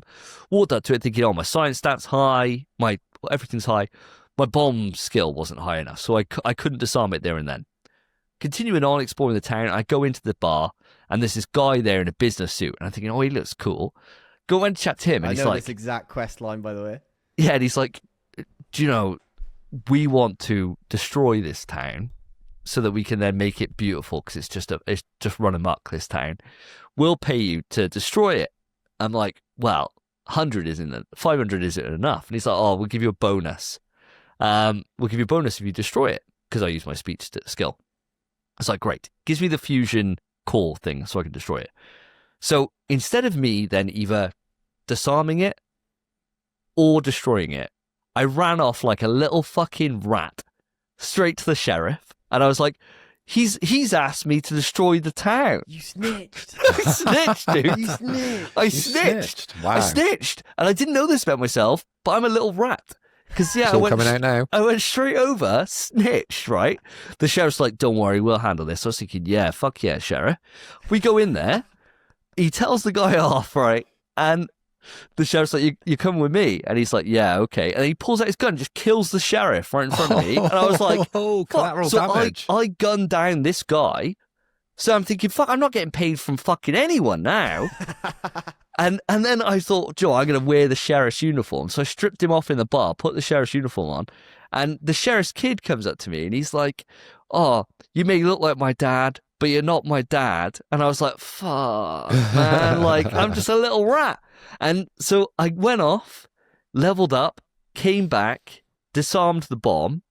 And then the kid came up to me and he's like, thank you. My dad told me to give you this. And he gave me all the caps that his dad promised me. Sorted me out of a house. So I've set up in Megaton. I got my own little gaff going on. And then the most recent mission I did was I had to go, and there's this family that have been terrorized in this little community. And this guy asked me to go and sort them out, to go and sort out the family, right? And you go into this one room and you find that all these people have been eaten and they're all like got bites over them and shit like that. So I was like, right, I'm going to fucking go in. I'm going to murder every single one of these family members, find their base, go in there. Next thing you know, they're quite pleasant. So I used my speech skill. I've just made friends with them. So now I'm friends with this family, and I've managed to create a trade deal with they'll protect the town that they were invading in exchange for blood packs, which the town are happy to provide. And everyone was a winner. And I was like, God damn, I've gone from being my stat is like savior is my thing. I'm so good. I'm so on the pious good side that I got little angel wings and little halo, dude. Oh. I'm so good on there that I'm a proper goody two shoes little twat. Is your name Barry B. Bollocks? It's just Barry, yeah. Oh, well, then now it's Barry B. Bitch, bro. Yeah. Crazy. It's bad, mate. It's bad. I'm just literally just a little goody two shoes rat. And I hate myself, but I'm quite good with the ladies on there. Right. So, you know, there's pros and cons. There's pros and cons. Quite nice being good, but at the same time, I want to be able to steal stuff. And every time I see my karma go down a little bit, I'm like, ooh, oh, I don't like Stings, this. doesn't it? It stings. It does sting, yeah, because I quite like being good. And it's annoying because I want to be bad. But never mind. I'm not even insulting the ghoul in the bar. I'm even nice to him. And he's like, oh, you're very nice and polite. Fuck, Cheers, you know. rugby freak. Yeah. So that's my Fallout 3 experience. I'm really, really enjoying it. Really, really enjoying it. Did you buy normal or Game of the Year? I bought normal. Ooh. I bought normal. Is it the Game of the Year had all the DLC packs? It's I was got thinking all the DLC, which is like post game, so it gives you different endings. I was thinking, well, I'm only playing it through once. I'm going to enjoy myself with it. I'm not really going for platinum or anything. I'm just going to play it, enjoy it, and then hopefully leave it. And then in a couple of years' time, go and play New Vegas, go and play 4, kind of as and when the moment strikes, probably after Season 2 finishes. Season 2 is set in New Vegas, so you're definitely playing it after Season 2. Yeah, I imagine. But no, I'm really enjoying it. I see the hype. I see why people really enjoy it. And I'm really enjoying it too. I really am. It just feels it just feels really fun and just well made, and I am enjoying it. So far, no bugs either, but I know that it's going to get bad on PS3. Everyone keeps telling me that the longer it kind of goes on, the more assets it has to load, and it gets progressively bad. We There's slow an down at the issue arse. with, how the game stores its information, where it never erases anything. So it's literally just the longer game time, the laggier the game. Oh, It's just That a sucks. constant with the PS3 version. Well, I have played Fallout 3. Fallout 3 is my favorite Fallout, mostly because it's the only one I finished. I've put a lot of hours into New Vegas, and I got 4 on launch day. I played it for that day. I didn't really play it again, but it is good. 3, I wouldn't recommend you to play any certain way, because it's not that kind of game. It's literally play it however you want, and you seem to be, just going about causing a ruckus, but in a good way. I think, mate, you stay true to who you are and who Barry is, and whatever happens. Just you do you. I can't give you advice, because you might find quests I never found, get dialogue options I never got. I don't know the right way to play the game. So Fair enough, mate. Well, I'll keep you updated. Phil, do you have any? Have you ever played a Fallout? I know that you've been with partners previously in the past that were big into Fallout. Did you ever have much interaction with it at all? I watched a hell of a lot of it. And it's not a game that you want to watch someone play. I feel like the fun is actually playing it, immersing yourself and building your character, as you've just described. But my question to you is, when you sit down in front of your PS5 or your PS3, what are you playing? Ghost of Yotei or Fallout? It very much sounds like you're going to be playing Fallout more than Ghost of Yotei. No, I think it kind of depends. I think it kind of depends on where I am. And I know that sounds really weird. Like, when I'm at home, I'm going to be... If I'm upstairs... I know what you mean. I'm playing Yotei, right? But if, say, I'm downstairs for whatever reason, like I'm watching TV or something like that, like I'm watching like a new series or something, then I might as well just chuck on the PS3 as I'm down there. One of those things. Right. I think I'm going to prioritize playing Yotei first, because like I've put enough hours in now to get the hooks in me for Fallout that I want to go back. But earlier today, when I had a spare bit of time, I was playing Yotei, like straight away. Like, Okay. So that's the priority for me. And I think it's one of those things where I feel like I need to play it before end of year so I can really talk to it and see where it lies, especially with the rest of the competition that's out there. But also because I want to know how the story goes, and the story's kind of got me hooked. Whereas with Fallout, I've just done a major big quest, and I'm at the point where I can put it down now for a moment and then go back And to pick it. it up And whenever. Yeah. So I think if I was in the middle of a quest, I'd want to see that through and kind of get to a natural starting point. But I've got my house, I'm all kind of set up. I've got a quest to go to a super duper mart. And so I'm like, right, that's my next thing I'm going to do. And then I'm going to go into Washington, D.C. to find my dad. So that's the steps I'm going to do. But I can quite happily leave that. And it's not like as if the controls are fucking difficult. You just press R2 and then press R1. So it's not like as if I'm not going to miss anything. You know, Didn't it's not look like, like there was a lot of skill when I remember watching Fallout. No, absolutely not. Vats, baby. The sensitivity is fucked as well on the PS3 version, so I've had to lower the sense quite significantly so I can actually aim, because otherwise it was all over the fucking place. It was so bad. So I've adjusted it all. But yeah, so Yotei is the prime focus. And have you played it on Portal? Yotei? Yeah. No, I haven't actually yet. I've been solely on the PS5 for it, but I'm going around to Karen's on Wednesday. Okay. And so with that, I'll take it onto the portal. I'm expecting good things. Oh, I do want to give you a hint, actually. And this is for the audience if you don't know. Sorry to be jumping all around the place here. Ghost Yotei, when you get it onto your PS Pro, your PS5 Pro, you've got the fucking best option ever, right? Because base PS5, you've got 3 options. For me, I've always got mine set to prioritize quality. So quality will put it at 30 frames per second on a base PS5, and it 4K, right? It looks lovely. Stable frame rate, no issues there. You got performance, which then reduces 60, and I think goes down as low as 1080 at certain sections. Right. And you've also got another option in the menu, which is ray tracing. If you're on base PS5, turn on ray tracing. Don't be a fucking idiot. It runs at 30, same as quality, but it enables ray tracing. So the the resolution drops from 4K down to 1440. But the bump you get from ray tracing is so fucking good that you'd be an absolute twat to not do that, right? If you were prioritizing, obviously, if you want the frame rate, then you got performance there, right? Now on PS5 Pro, you've got ray tracing performance, I think it is, and so that gives you you get the full ray tracing thing at 60 frames per second. Oh, very nice. So yeah, just No make brainer, sure. really. Yeah, make sure when you go into it and you start it that you go through and make sure to add that, because it looks amazing in the ray tracing mode anyway. Like ray tracing seems to be done really, really well. So just make sure that you enable that. Sorry, I wanted to make sure I got that in there before we kind of move on. Noted. I'll be definitely doing that. There you go. Little tip for the audience.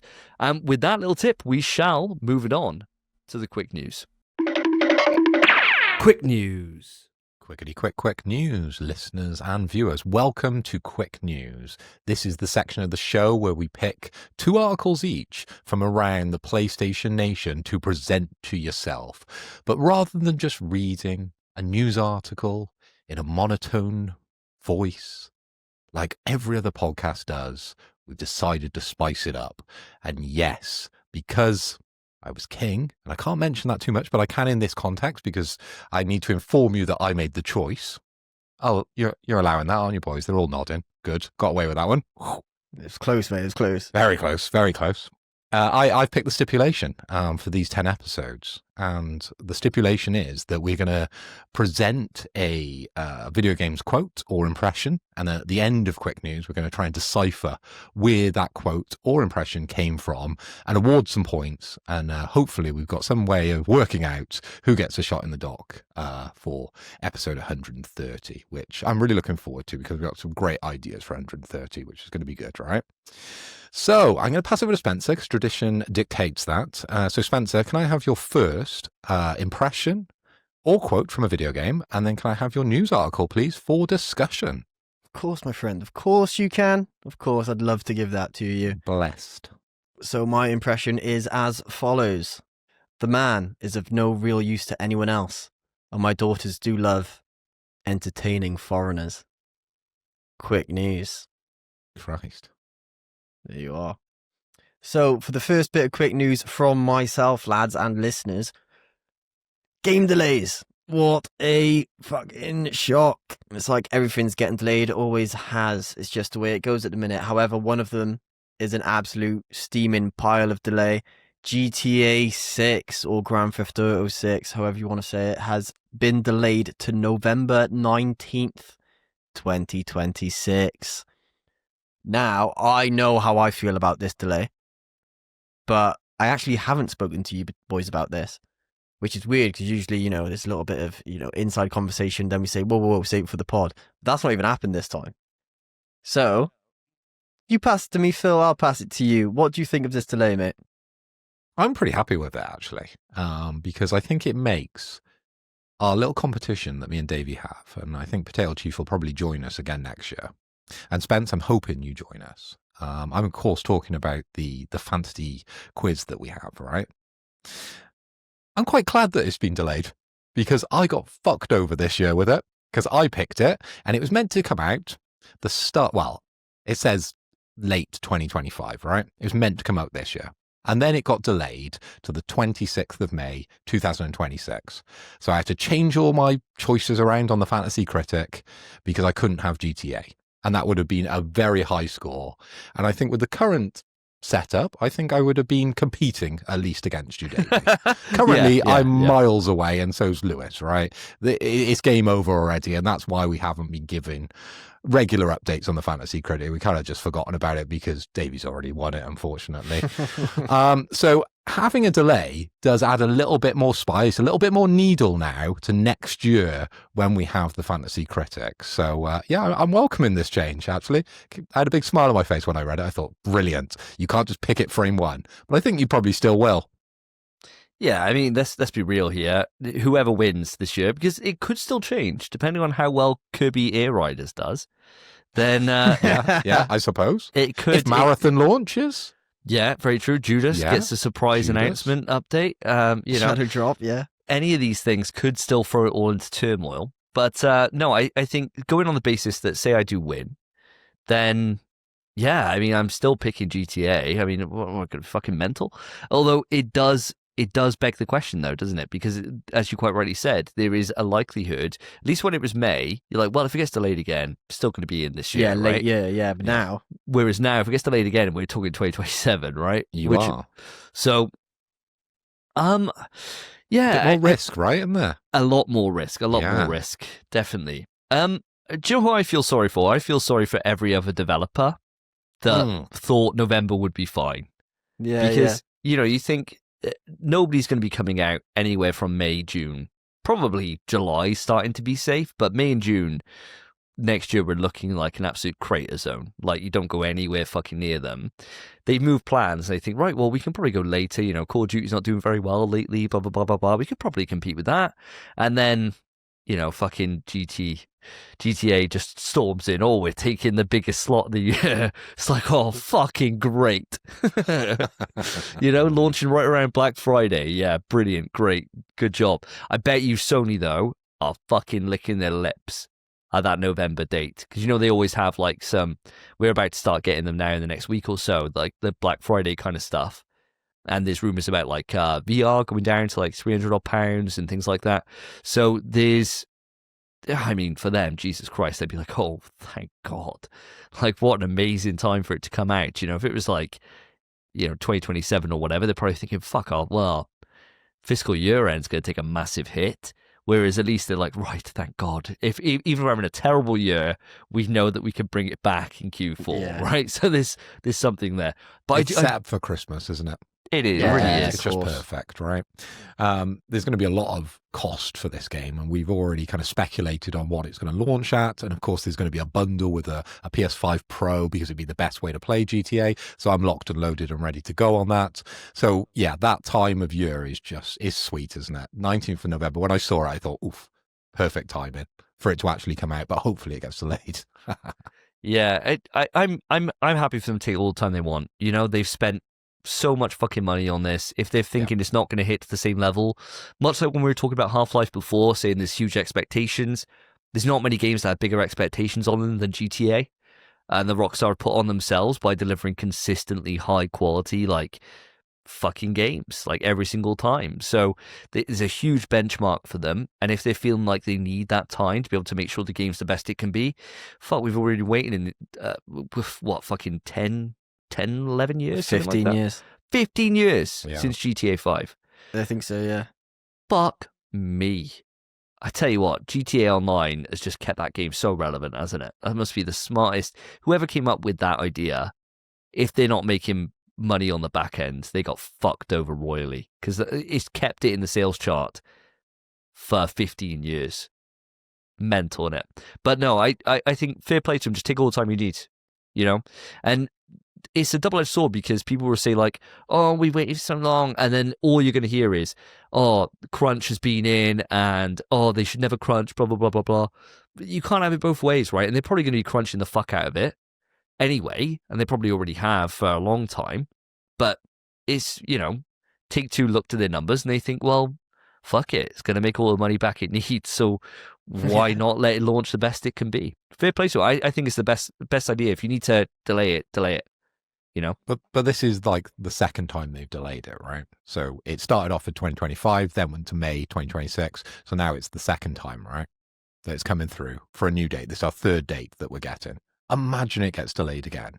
How detrimental do you feel that's going to be if that actually happens? I honestly think as long as the game launches in a good state, nobody would care.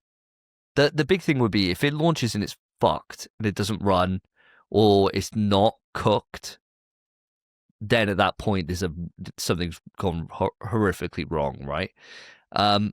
But as long as they come out into the same quality that they do for Rockstar, I don't think anyone's going to care. Like, anyone's going to care. That's just me. Don't know how you feel about it, Spence. Well, the issue is, mate, is I've got a habit of agreeing with you. Maybe not so much lately, actually. We've been so aligned. But every single thing you've said, word for word, is my thought on this as well. We've waited, it's not 15 years, but it's been 12 years 12 years we've waited for this. I'm happy to wait another year. Take as long as you need. Does not bother me in the slightest. And if it does get delayed again, it would affect a lot of games. Won't affect GTA. People will not give two fucks if GTA gets delayed. Obviously, when it's delayed, they're going to be all up in arms. Then when it releases, they're buying it day one. It will not affect sales in the slightest. If anything, more people will have just been getting into gaming by then, and they'll make more sales. All they need to do is just put out a trailer, don't they? Yeah, Just put out a trailer, show All's everyone. forgiven. Yeah, and it's like, oh yeah, can't wait till November. That's all Yeah, they need to do.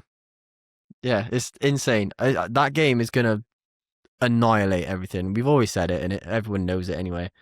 But this, I don't think what Davey said rings so true. As long as it launches in a good state, nothing else can really affect it. That is it. As long as it doesn't do a Cyberpunk, that is the only thing that could destroy it. And Rockstar, like you said, Rockstar's track record is so good, it's not happening. There's no way. I can't believe people thought that. I go on a tangent about Cyberpunk. I can't do that. All right. Happy to end that there. I got one more delay for you boys and for you listeners and ladies if you're listening. Not many of They're you not. are. They're not. No. We look at the analytics. 0.1%. Yeah, and that's because of Davey's lady killer perk that they've stuck around. But they're going to be gone soon, I think. But we do have another unfortunate delay. Marvel 1943 Rise of Hydra is delayed beyond early 2026. And now, obviously, GTA is the big bit of news. This is the other bit of news. I'm going to speak for myself first before I pass it to you boys. Carry on. Who cares? Who fucking cares? I have no hype level for this game whatsoever. We've not heard about it in however long anyway. I'm surprised they bothered to announce that it's delayed. I forgot it even had a date.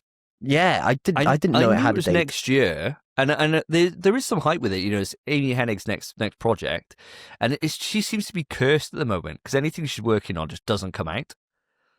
It's happened for like the last several projects. It's so weird, but you know, anyone who made Uncharted 1, 2, and 3 and wrote the stories for them, I'm fucking on board with. So there is some hype. The only thing we've seen is that cinematic trailer, right? Yeah. So like how long ago? yeah, ages ago. Like probably last game awards, maybe. It was a long time ago, anyway. And for me, I was thinking going into this year's Game Awards that it's got to be shown.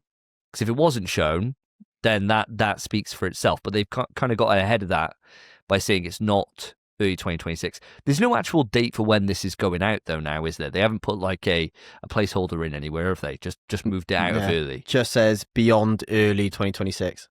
Tell you when it's not coming out. November. November, yeah. Gonna stick away from that date for sure.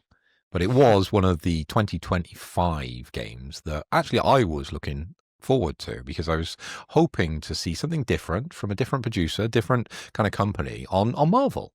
You know, we've always relied very heavily now on Insomniac to bring us the Spider-Mans, and now we're looking forward to Wolverine. So to see someone else run with this IP, of course we've got Arc System Works working on a fighting game, but that's a little bit different to Rise of the Hydra and Spider-Man and Wolverine. But I was really excited for this one. So yeah, a little bit gutted that this is going to be delayed to beyond early 2026. What does that actually mean? Beyond early? Does that mean it's basically not Q1? I'm taking it as that. I'm taking it like anywhere from like April through to like June time. You know, confusing thing to say. Beyond early 2026. Yeah. Now you would have thought these people, they got a lot of time sat there in marketing to come up with some sort of spin on this. Now the GTA one was a little bit more in depth if you've read the kind of press release, but the Marvel one, just beyond early 2026. It's not even English, is it? No. Not really. Not really, actually. No. Not good. I don't think that's a great sign at all for this one. Oh, yeah, I was going to say, it's a terrible sign. Do you boys, Davey, I'll come to you first. Do you think this game is coming out? Yes. Yeah, I think it will. I think it will. I'm on the same line as you, though, Spence. Like, I don't give a fuck about this at the moment. I need to see what it looks like, what it plays like, because I remember when we first saw that reveal footage of the Avengers game, and I was like, fuck me, this looks like it's going to be class. And then, you see more and you realize, oh no, like this, no. they not cooked here. They not cooked something edible here, right? In any burnt way, it. shape, or form. They fucking destroyed it, right? So I wanted to see gameplay before I made a judgment call either way. But I like the premise of like, it's in like Nazi Germany times, it's in World War II's, and you got Cap and Black Panther. I think cool, great setup, two easy heroes to be able to make a third-person action adventure game on. There's a lot of reasons there why it could be cool, but I need to see how it played, and especially I was hoping for a very linear kind of experience, kind of the way that you guys were speaking about how you want your Wolverine game. This is what I would expect that to be, but I want to be able to see that and see like a whole entire mission sequence before I make a judgment call on my hype level. So right now at this point, I don't really care. I'll see it when I see it, but I do think it is going to come out probably in 2026.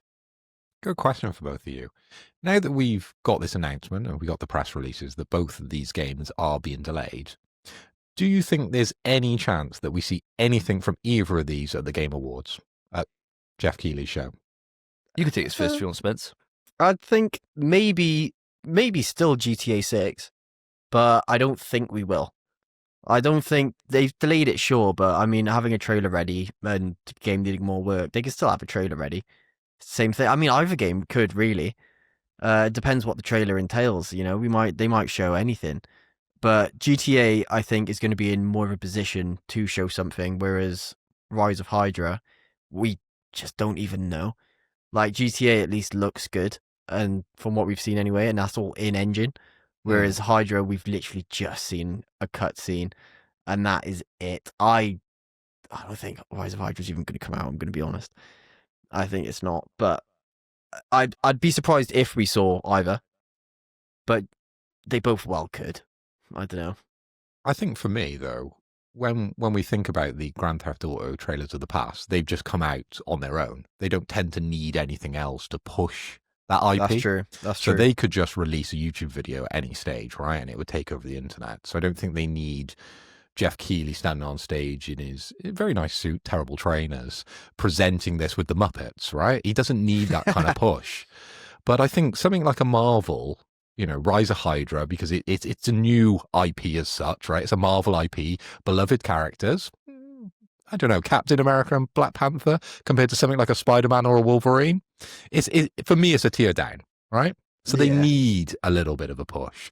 So they need Kermit the Frog standing on stage, presenting this with Jeff Keighley to get it to the widest audience that it possibly can be. And if they've delayed it, they could show us a tiny bit of early kind of alpha gameplay, couldn't they? To get our kind of taste buds going with this game. And I think that's what this game would actually need to start to build the hype. Because I referenced the Fantasy Critic earlier. None of us picked up Marvel Rise of Hydra, did we? Because none of us were really looking forward to it.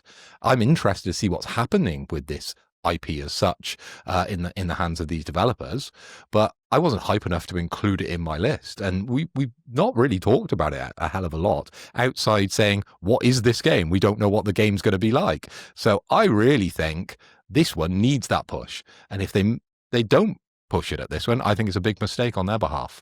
How do you feel about that, Davey? I couldn't agree more with you, Phil. I really couldn't. I think the thing is, when you were saying about GTA, just to build on that a little bit more, the games pay to be at the Game Awards, to be shown there. Jeff would have to pay to get fucking GTA there. It's a much bigger deal. The amount of people that see that last GTA trailer dwarf the amount of people that see the Game Awards. It transcends everything GTA. It's so much bigger than anything else around it. It's so much bigger than anything else. It's literally the biggest entertainment IP of all time. Yeah. So you don't need that. Whereas, quite rightly, as you said, Marvel Rise of Hydra by Skydance Games needs it. And especially if they're saying that it's beyond early 2026, so you're talking the first half, say, if we're being nice, that's not long in the grand scheme. You need to start that marketing engine up. And what better way Dan, the biggest place is going to get eyes on it. So I fully expect that to be there this year. And if it's not at the Game Awards, or it's not at some kind of State of Play or Xbox event, which the next Xbox event's around the corner, I'll be amazed. Because it's right about now that you start showing what you're going to be doing in that first half. You know, there's no surprise that when we did our Fantasy Game Critic, everything we were putting in there was stuff that had been shown from just recently over the last few months before we did it. Because they were all the stuff that was going to come out early on that year, or was planned to be early on that year. Yes. Yeah. So it's got to start somewhere, and that time is now. I fully agree with you. I think it's going to be shown. Strike one, the iron is hot. 100%. Do you boys think there's any chance, right? And this is me just extending the conversation for no reason whatsoever. Do you think there's any chance that they saw the Wolverine trailer and thought, fuck, that looks better than our game? No. Do you not think? No, because there wasn't enough shown in Wolverine. Like, you know, we spent an entire topic, like, what, last episode, 2 episodes ago, speculating on what the game is.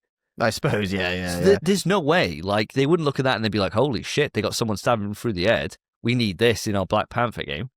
Like, there was nothing really shown, was there? So I wouldn't have thought so.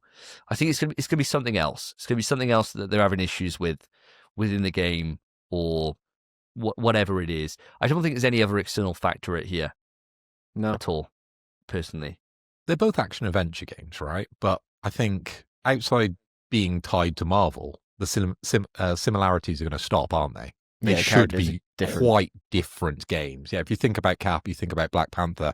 Maybe Black Panther and Wolverine have got a few similarities and maybe fighting styles. But outside that, I think they should be very different games. So yeah, I can't imagine that one, really. They don't want to release at the same time. They don't want to release around the same period, do they? They want to distance it slightly. But having that positive kind of review that's out there now of the Wolverine and the excitement that's building, I don't think that put them off. No, I don't believe that either. It's valid, boys. Just asking, why not? Why not, mate? Why not? Anyways, I think that brings my bit of quick news to an end. Davey, mate, round to yourself. Give us that impression, mate. All right. So I've tried not to be as easy, but I feel like I have been really easy. So I'm going to give you my first one. Welcome to the family, son. I mean, is there a theme tonight? I'm not even writing the impression down. I'm just writing the answer. Listeners, peek behind the curtain here. I've gone on just before we started recording, went onto my trophy list and scrolled down till I found games that we've all played, and then just whatever that was, I just clicked.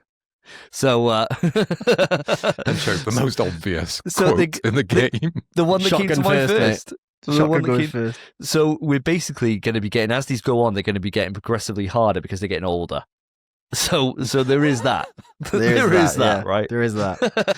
Quick news. So my one, and it's very on brand because we were just talking about it, is all about the Game Awards. So the nominations have just been released. I don't think there's an awful lot to say here.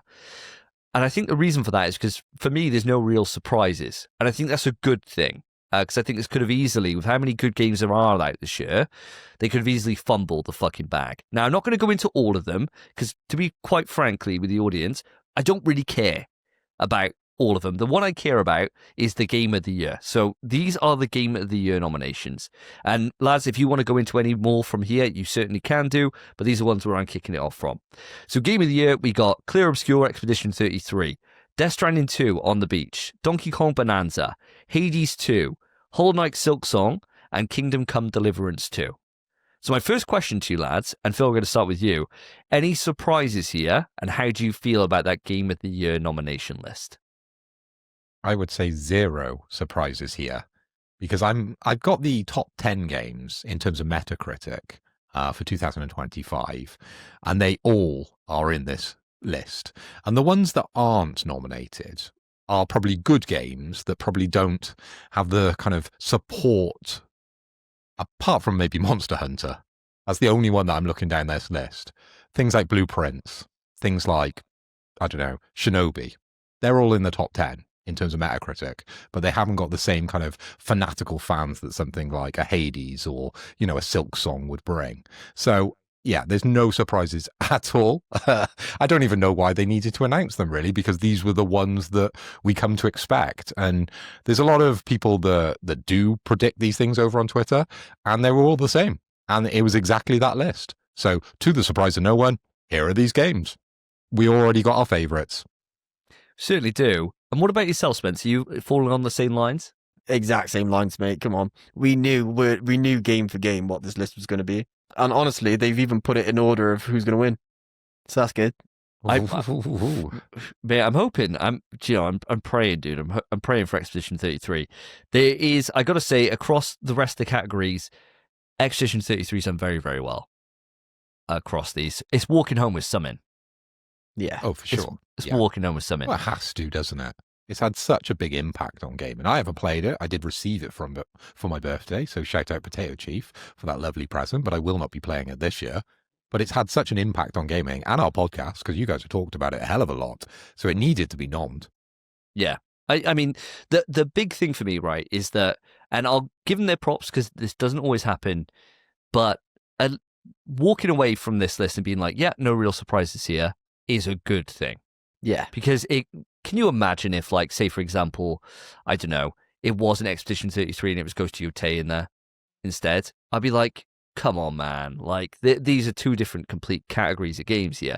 But there isn't that. There isn't that for me. So I look at the list and I'm thinking, yeah, very, very strong. And I can't see, as much as I got my own personal bias that I think is going to win, I could see this going anywhere across this list. Like, Donkey Kong Bonanza could be in for a fucking absolute stealer here, because everything I've seen in it looks fucking fantastic, let alone Silksong. So it'd be interesting to watch this year. But anyone got any other thoughts on any of the other awards or nominations, or should we move this on? Nice short little quick one.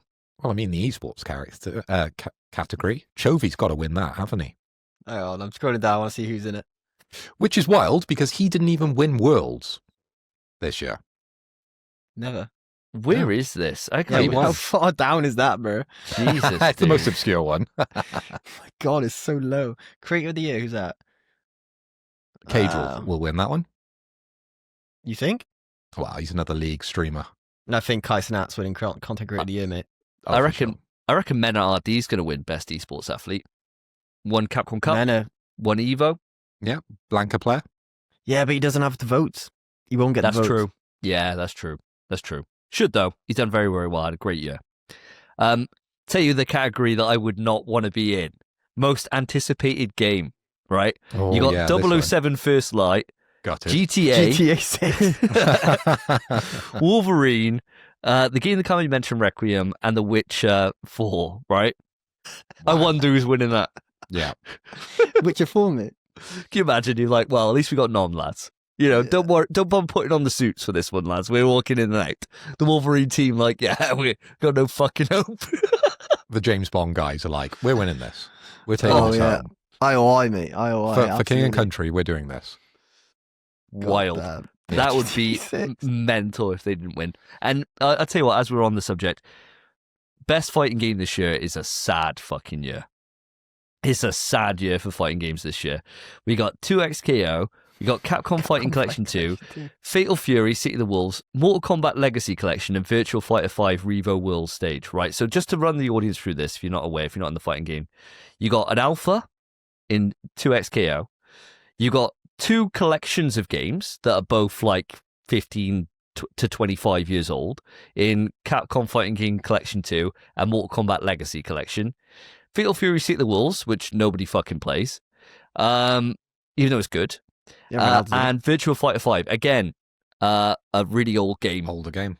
Yeah. Again, saddest fucking year. Why not just put games that are actually being played? Like, why not put Street Fighter back in the list? I know it's an ongoing game, but it's still probably the best fighting game of the year. yeah, but yeah, you can't though, innit? Otherwise, you got to think. Otherwise, GTA 5 is still winning everything every year. Yeah. You true. can't Yeah, do Can't that. win best fighting game. Oh mate, I'd be surprised. People scrapping that game. You could. And then- I'll say the one thing for me on this list, which might surprise you, might not. I got to scroll so much on this. Best adaptation. I really, really, even if it's good, I do not want to see the Minecraft movie win. Oh, I would it's hate gonna that. win. It's gonna Of course win. it's gonna win. Of course it's gonna Yeah. win. It I was don't fun. want it to. I recently watched the Devil May Cry anime, and it's brilliant. It's really good. Heard it's But good. speaking on Gonna behalf, go nowhere close. yeah, to of course. Minecraft. But it's really Like- good. And now speaking as a bloody diehard Devil May Cry fan, and it's going to motivate me. I'm going to watch the Until Dawn film before these awards because I think it's going to be good.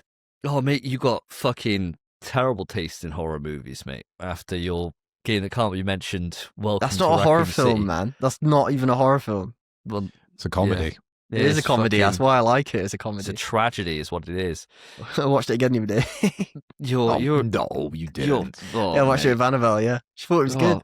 Oh god, that's She a doesn't red know. Though. flag. She doesn't know why it's bad, does she? Warning bells be going off, mate.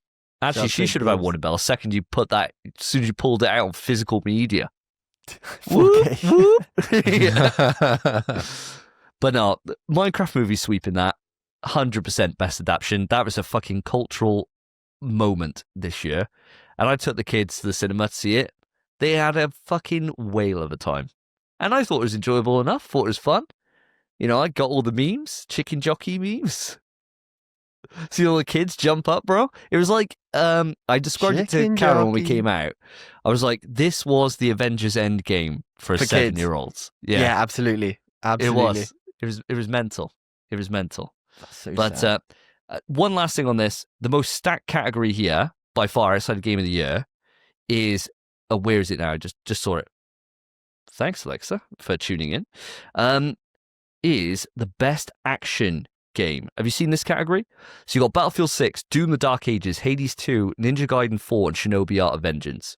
Oh, that's a strong That's a list. fucking stacked list for best action game. That's going to be tough. Yeah. Whoever picks that.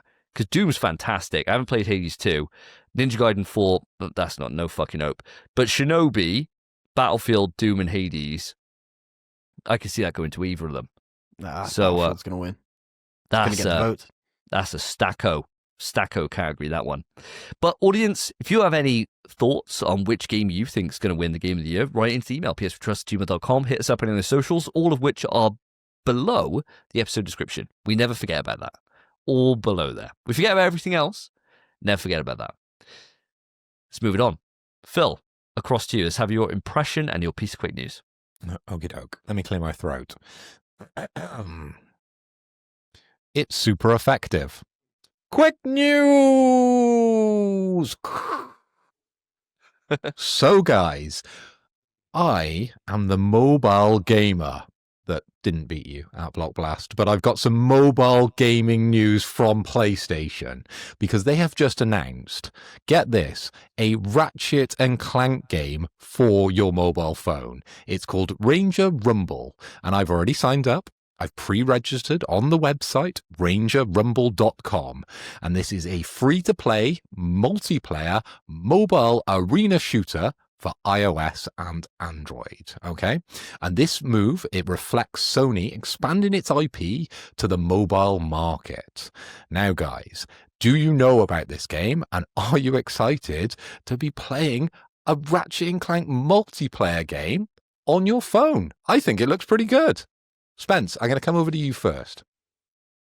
See, I thought you'd come over to me first because you atted me on this. Because obviously did, yeah. we're the mobile gamers. And I tell you right now, I didn't even watch the video. I saw what it was and I thought, absolutely no way. However, in you mentioning this now, I've got the video on next to me. It looks pretty good. It looks quite good for a mobile game. I'll tell you what, if I had a backbone, this would be frame one. That's exactly what I thought as well. I thought if I've got one of those Death Stranding backbones, because they look beautiful, right? And I'd need a game to play on them. This is a perfect game to be playing on your backbone, on your phone. I've got a new iPhone 17 Pro. Imagine owning people up on Ratchet and Clank Ranger Rumble. Ranger Rumble, mate. Free to play. Shouldn't- Why wouldn't you give it a go? Where are we dropping, mate? Where are we dropping? Exactly. I think, to be fair, it looks great. I need to beat Block Blast first. And then I can move on to this. I need to get the plat. And then I can do this. It's weird, man, because it looks great. I think Does if it look was good. like on PlayStation or on PC, I'd actually be really keen. on mobile. I'm not that kind of mobile gamer, man. I'm not gonna queue up games on Ranger Rumble on my phone unless we will, I'm sure. As a We'll give it a go, podcast, won't we? there's no reason for us not to. We should. And Davey, mate, you've just quit out of Block Blast, so you need a new mobile game to play. Surely. And I think we'll do it. You guys are happy. I'm glad you guys are happy, right? Because I remember, and I'll cast the audience back. For those that were part of the PS3 generation, there was a lot of Ratchet and Clank games. And they dabbled into a lot of different genres in that generation. And let me tell you, they were all fucking shit. They were all shit. All for one, all these different like fucking base building bollocks, little fucking shooting games that you play with each other. They were all shit. They weren't Quest for Booty. They weren't, fucking Up your arsenal. up your Up your arsenal. arsenal. Yeah, That's very all good. Great class games that came out for Ratchet and Clank back in the PS2, PS3 era. All these other little spin-off things were not them. They were not. They were a fucking bargain bin fodder. They were kind of shit that these days would get day one on PS Plus. And Mate, this is free. You don't have to subscribe to anything to get this game. I tell you what it would cost you, mate. Don't even need PS Plus. My time it would cost me. My time is worth much more than this. I don't care about this at all. Not my cup of tea. I think it's weird. I think it's fucking weird that we're going here for this. But fuck them. We got the Chinese market coming in. If you like it, great. More power to you, right? Not my cup of tea. I'm happy that you guys are excited about this. I saw this, watched the trailer, thought, yeah, looks fun. Looks all right. Ain't getting me playing it. If Call of Duty ain't getting me to play it on my mobile, Ratchet and Clank ain't. Valid. Yeah. And that's it. Well, fair enough. Well, lucky this news article is a 2-for-1 because I've got another bit of mobile news for you guys, okay? So this one might surprise you. So Sony and NC Soft are developing the Horizon Steel Frontiers game, okay? So this is an MMO, get this, designed specifically for mobile. Players take the role of a machine hunter in the region called the Deathlands, and to take down machines with other players to compete with rival tribes, okay? So think Monster Hunter crossed with Horizon in an MMO. It's cross-platform, so we've got PC. So we've got PC players, iOS players, and Android all playing together, again, free to play. How do you feel about this? Because there's a very good video, deep dive actually, into the game and into NCS Soft. And it looks genuinely good, this one. I'm not just giving you a bit of bullshit because I love the IP of Ratchet and Clank. This one actually looks genuinely interested. So, Spence, I'm going to come over to you first. Have you seen this one? And will you be playing your first Horizon game on mobile with me? Mate, this one pissed me off, man. I saw this and it fucked me off. Is this not, right? We talked ages ago about a rumoured Horizon MMO. Is this it? I believe it. No, it's not. Thank God. Thank God it's not. So that was the original assumption that everyone made. And Guerrilla have since come out and confirmed they're still working on their multiplayer game. And we'll see more soon. Okay. So no, it's not. It's a different thing. Well, then that pisses me off even more. Even more? Even more. I don't want the MMO Horizon game. I've not played the bloody 1 and 2. You think I want the MMO one? Can't be fucked. Now I know there's an extra 2 Horizon games coming out that I don't want anything to do with. Brilliant. Just let it do something else. Horizon 2, Lego Horizon, mobile MMO Horizon, and then platform or like console MMO Horizon. Chances are the console one is going to be tied to this mobile one, and it's going to be like a Genshin Impact thing where you can play Genshin Impact on your phone or on PC, because that's how that works, or Honkai Star Rail, whatever the stupid games. You can do it there with Eve as well. Thing. Oh, and Eve, there we go. This is going to be like that, I'd imagine. And I just don't care, man. I don't care. Make something else. Make anything else. That's what I want. That was a relatively negative choice there, Spence. You didn't like the Horizon Steel Frontiers. Now, Davey, I want to come over to you. Is there anything there for you? Actually, yeah. Yeah, there is. I wouldn't play it on mobile. Like, fuck that. But with being able to play on PC or whatever, down for that. The reason is, gameplay looks sick. Gameplay looks better than anything we've ever had in Horizon. I was looking at it, I was like, Jesus Christ, this looks like Monster Hunter. It is Monster Hunter with Horizon skin. Class. I reckon this actually looks good. Like, when I saw this, I was like, fuck me. Guerrilla are going to look at this and be like, Jesus Christ. We got to make sure our version of the multiplayer Horizon thing we're doing is up to par. Because some of the stuff, like when they were riding the mounts and they were like lassoing and like going on to other shit and like beating it up and taking it over, I was like, fuck, this is great. This is exactly what I wanted from Horizon from the fucking get-go. So I was actually really impressed by this. I don't think it's for me. I'll put that out there. I'm definitely not going to play it on my mobile. I'll be hard-pressed if I actually do bother playing it on PC. But I could at least, with this one, it made sense. This one actually makes sense to me a little bit more. And if anything, they may push Guerrilla to actually improve the gameplay, which would be a great thing, you know? And when I was under the assumption that this is it and that their long-rumored multiplayer project was gone and that they since clarified that, I'm happy because it just means, right, okay, well, whatever they're doing, we're going to see the fruits of that labor. Will it be something I'll be interested in? I'll judge it at the time. But this then kind of, in one way, gives them a little bit of competition with their own IP to improve it. So I'm actually quite buzzed on this one. I think it looks quite good. And if you play it on mobile and you say it's class, hell, I'll download it on my PC. I'll give it a go. I'll give it a try, right? As long as it's got controller support, sign me up. I was blown away with this one as well, actually. And it's not just because it's a mobile game and an IP that I really like. This one looked genuinely interesting. But what I feel with these games is they're saying iOS, Android, and PC. Does the kind of option to be able to play it on Android and iOS hold it back from being a genuinely good game? Now, wouldn't it be better based on the reaction that we've seen? Because a lot of people are like, why aren't they just bringing this one out on PlayStation? This looks great. I'm concerned for Guerrilla because this one looks really good. It doesn't look like a mobile game at all if you watch the visuals, Spence. If you go back and watch that 10-15 minute video where they do a deep dive with NC Soft, it doesn't look like a mobile game. Genuinely. I did just skim through it whilst you boys were having your little discussion then whilst I was listening. It looks, one of you said it looks like Monster Hunter. It is Monster Hunter. It literally is Monster Hunter. And I'll tell you, we've had Monster Hunter for years and I've not played it because I don't want to. So you can slap a Horizon lick of paint on it. Guess what? I don't like Horizon. So it's still not there. If you boys playing it and it's, online, we can all play together. Maybe I'll give it a go. But in the same way, if you want to play some Monster Hunter together, I'm sure I'd do that too. It looks one for one like Monster Hunter.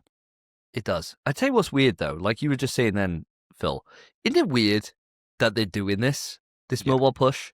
I find this really strange. Like, we had a period in time, and I can't remember which gen it was. My guts tell me it's PS4, but it might have been PS3, where there was a mobile push that was happening with certain IP, and they were bringing things over, and they quickly dialed it back, right? It's the same time that, like, Nintendo were making Super Mario Run and things like that. And they were trying to experiment in the mobile game space. And they pulled back from that because they were not getting the success that they thought they would. Now, NC Soft are a big company. They, very storied developer in the mobile game space. And from what we've seen, it looks like they're cooking up something. I do wonder when that decision was made to not bring this over to PS5, and to not do that. And it's got to be because of whatever Guerrilla are working on internally, right? Like, why would you want to muddy the waters and have two separate things? But then, like they're saying all the time, if it's a live service game, they're pushing it into PC and PlayStation anyway. So I do wonder if it was just mobile devices and not PC, I'd kind of understand it a little bit more. But with it having that crossover to PC as well, that's where it feels a little bit muddy and a bit murky to me. And I don't really I can't see the vision here at the moment. I'm also a little confused, as I said, about Guerrilla and what their offering is going to look like. Because if you came to us before this idea came out, this is the idea that we would come up with. we would say a multiplayer Horizon game that's a bit like Monster Hunter. That's what we would come up with, right? So what has Guerrilla got cooking that they want to run in parallel to this? It's Now the same that's going to thing. be so... Well, it can't be the same thing. No, can it, no, Spence? it's the That's same the thing, but without underwater combat. That's it. You just think it's going to be a worse version, One to one, yeah. Yeah. Would be but it's surprised. available on PlayStation. Yeah, not on mobile, yeah. Strange. I suppose that's the big question now, though, isn't it? You know, and especially if this gets received well and this comes out well, it's more pressure on Guerrilla to do something really good here. And so far, with the live service push, it's not gone well on PlayStation's end. So, you know, all hope to it. I'm not going to cast judgment on whatever Guerrilla are doing until we see it. And I think you and me, Phil, we've always been quite positive in that the way we envisioned it, as you quite rightly said, is very much what this game is. Yes. So, who knows, man? Who knows? Fuck knows. If they're letting this exist, they must have a banging idea for the MMO on PlayStation. Or they're thinking, fuck, back to Killzone we go. Oh, that's hopefully, yeah. Yes, also that. They might just throw the bucket in. Wait and see. Who knows? We might end up seeing it at the Game Awards. Yeah, very true. True, Just round the corner. true. Never know. We've only got Wolverine on the docket for next year, don't we? From First Party. What I else think we so. got? Trying to think. We got don't- Saros. We got Saros. At the start of the Saros. year. We don't have a date for the Naughty Dog game, do we? No, Intergalactic. Intergalactic. Yeah. Should be. You'd assume next year, but I imagine with November taken with Wolverine, which surely they're going to move that now with GTA. Who knows, man? It's one of those things where it could get announced for next year, could be 2027. I don't think I'd be too surprised either way. But we got two games on the dock at the moment with Saros and Wolverine, definites. Is that all we get next year? Probably. Well, we still don't know what Media Molecule do. Will we ever know? Will they ever do anything? Will they ever do it? Do you know, if they came out, dude, not to totally derail this, if they came out and they were like, oh, we're doing Tearaway 2, I think I'd go round there. They're not too far. Like, we could drive over. We could do it as a trip. Smack some sense into Burst them. through the door. Just be like, fuck are you doing, man? Fuck are you doing? They're like, it's either this or it's Claymaker face game. It's like, So oh, fuck, why? well, this is Why the best. though? This is the best you got. I remember when I was applying for jobs straight out of university, I applied for a job at Media Molecule to do their website. Can you imagine Mate. how much, if there's a reality there where you're working there and you're steering I them know. right and they're Yeah. putting out bangers, bro. I was going to I say, got I wish promoted you up to did, a mate. stage where I can make some decisions, and we would still be doing Little Big Planet, but the good versions of Little Big Planet. Give the Yeah. people what they want. More Stephen Fry. PC, PS5, sharing levels, dude. God, it'd Yeah. slap, really. It'd be Little so marketplace good. on there. Brilliant. Yeah. Yep. Just Mario Maker, but with Sackboy. Yeah, and people Yeah. just can monetize and make their own stuff like Roblox. If only they had taken that risk on me. It's the fucking idea so fucking obvious. And they're like, nah, whatever the fuck they're going to come out with. And you Dreams know it's going to 2. be fucking gash. They haven't put out a banger in years. Enough of that. Moving on. Yep. So back to yourself, Spence. Give us your second impression or quote and your second news article, please. Of course, my friend, of course. So for my second impression, no matter what, you keep finding something to fight for. Quick news. So, lads, listeners, ladies, if you're still there, 0.1%, I know you're there. Probably just my missus. I have the new games for the PS Plus game catalogue for November, and they are as follows. So for extra and premium on the game catalogue, we are getting Red Dead Redemption for PS5, PS4, GTA 5, PS5, PS4, Pacific Drive, PS5, Still Wakes the Deep, PS5, Insurgency Sandstorm, PS5, PS4, Thank Goodness You're Here, PS5, PS4, The Talos Principle 2, PS5, Monster Jam Showdown, PS5, PS4, and MotoGP 25, PS5, PS4. But then also, if you're on the premium side of things, you also get Tomb Raider Anniversary, PS5 and PS4. So lads, Davey, I came to you first, so I'm going to come to you now, Phil. How do you feel? Any of these stand out to you? I'm sure. I think a few of them will, but maybe you'll surprise me. What do you think, mate? Okay, so let's do the rundown. We got Grand Theft Auto 5, and that was 97 over on the Metacritic. We've got Red Dead Redemption, and that was 95. So we got some huge scores coming through. We got Pacific Drive, which I've heard so much about, and that was 79% over on Metacritic. And we've got a game called Still Wakes the Deep at 74. Now, out of all of them, it's the one with the lowest score that actually appeals to me the most. So Still Wakes the Deep is a 2024 psychological horror game developed by the Chinese Room and published by Secret Mode, right? It's an immersive disaster story aboard a North Sea oil rig.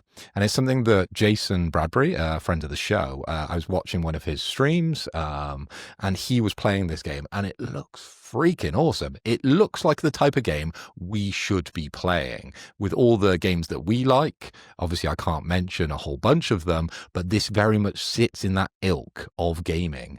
And it's something that I'm a bit surprised that none of us actually have played yet. So that would be the one that I'd be picking up, Spence. Very good, mate. Very good. I'll tell you what, great recommendation because I've had my eyes on it as well.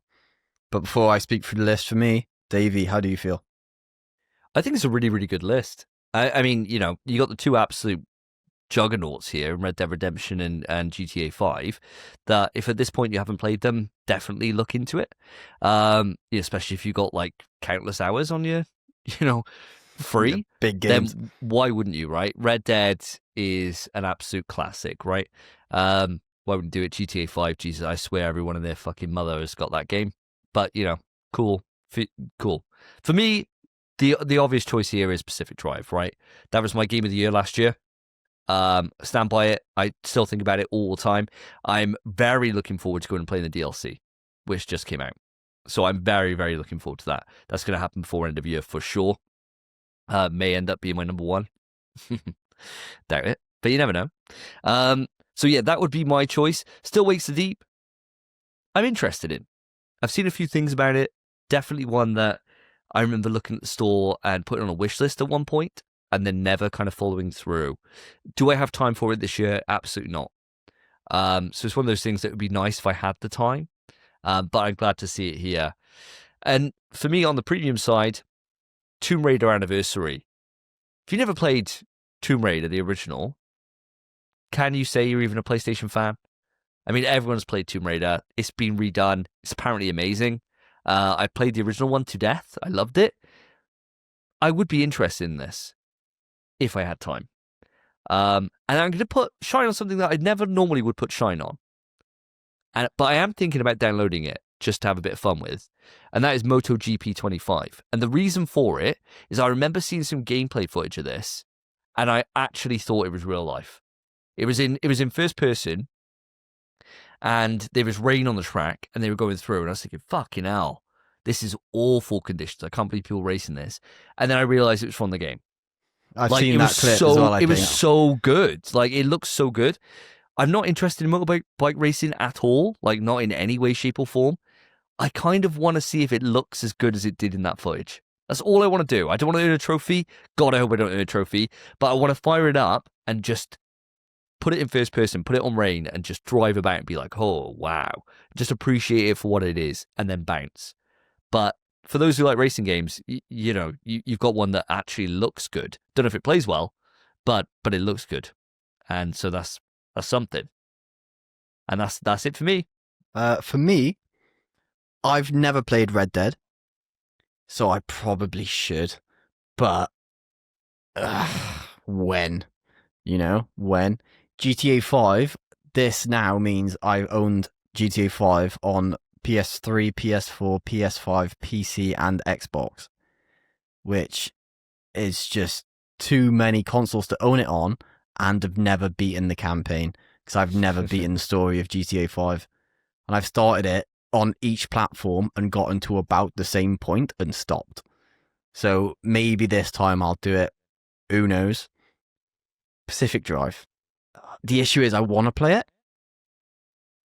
but it very much, I think, not that the experience would be hindered on console, because that makes no sense. I feel like I want a Portal to play it. Yeah, it's perfect on a Portal. Yeah, I feel like it is a perfect Portal game, and that's what I'd want to play it on. Not just for Pacific Drive, it'd make me like the Portal more. Yeah. So I think I'll sit on that, but it's nice that it's there. Still weeks to date. Still weeks to deep. Phil, I think Talking's I've- hard. it is Trust me. hard, mate. It's hard, especially when you do it so much, like all of us do, especially Davey. I think still weeks to deep. I'm keen for it. I've seen gameplay, like you said. It looks awesome. The big game for me on this list is Thank Goodness You're Here, which is a proper charming game. It's got an 89 Metacritic, Wow. massive Metacritic score, and it's just like a short, nice, fun queue experience. Who doesn't love those? You know? And that's what I want. I think it's a great list. And also, Davey, that MotoGP clip, I saw the same clip, I think, because I thought it was real life as well. It was like doing its round on Twitter at the time, wasn't it? Yeah, nuts. Yeah. And I thought, Jesus Christ, maybe. I doubt I'll check it out. We could download it and have a race. Before Yeah, we but go then we and might finish get a off your Dark trophy. Souls play. Yeah. Yeah. Yeah, it's not worth Wonder what it, the I think. trophy list looks like, though, pal. We're not getting a platinum on MotoGP. Fuck it. look. MotoGP 25 How many hours we talking? trophy guide. Mate, it's a racing game. It's going to be like 200 hours. There's a website that's made a trophy guide for it. I've never seen this website before in my life. Bodes well. 15 to 20 hours, 4 out of 10. Huh? Tutorials, time trial. Oh my god. Career mode, challenges. It's looking more appealing, bro. It's looking more I appealing. reckon we check it out. I reckon we check it out. I reckon And have a 20 race. hours of just racing might be a bit of fun. Maybe. You've got those maybe. steering wheels now, haven't you? Does a bike doesn't steal the same though, does it? Still got a steering wheel. We'll need to win one. We'll buy one. Well, they probably do one because I linked you the other day, didn't I, Davey? A steering wheel for a lorry. Yeah, for a truck simulator. Truck I simulator entered. game. I entered the You competition. entered. I hope Yeah. you win. Oh, mate, it'd be class if I win. If I win, I'll talk about it on the show. Looked like a That's crazy. serious bit of kit, though, didn't it? That steering wheel. Yeah, it's nuts. You even had the little like knob on the top of it so you could turn it. Oh, does extra it? turn. Yeah. That's sick. Yeah, it's nuts, dude. That's so sick. Yeah, Fair, man. you'll come round I next will- time. I won't have a living room. I'll just have a fucking big rig set up. Like, who is into like lorries that much? I just don't get people. it, right? Surely you could just be a lorry driver. Quite easily as well. Like, I know, Davey, you've had this argument for flight sim, right? But I think the barrier to entry to flying a plane and driving a lorry, no disrespect to anyone who drives a lorry, right? But I'm sure you could probably achieve that a little bit easier than flying a plane. Yeah, your HGV isn't that difficult to get. I don't Yeah. believe they're crying out for them at the moment. My dad keeps saying. 'Cause my Yeah, dad's you lorry get driver.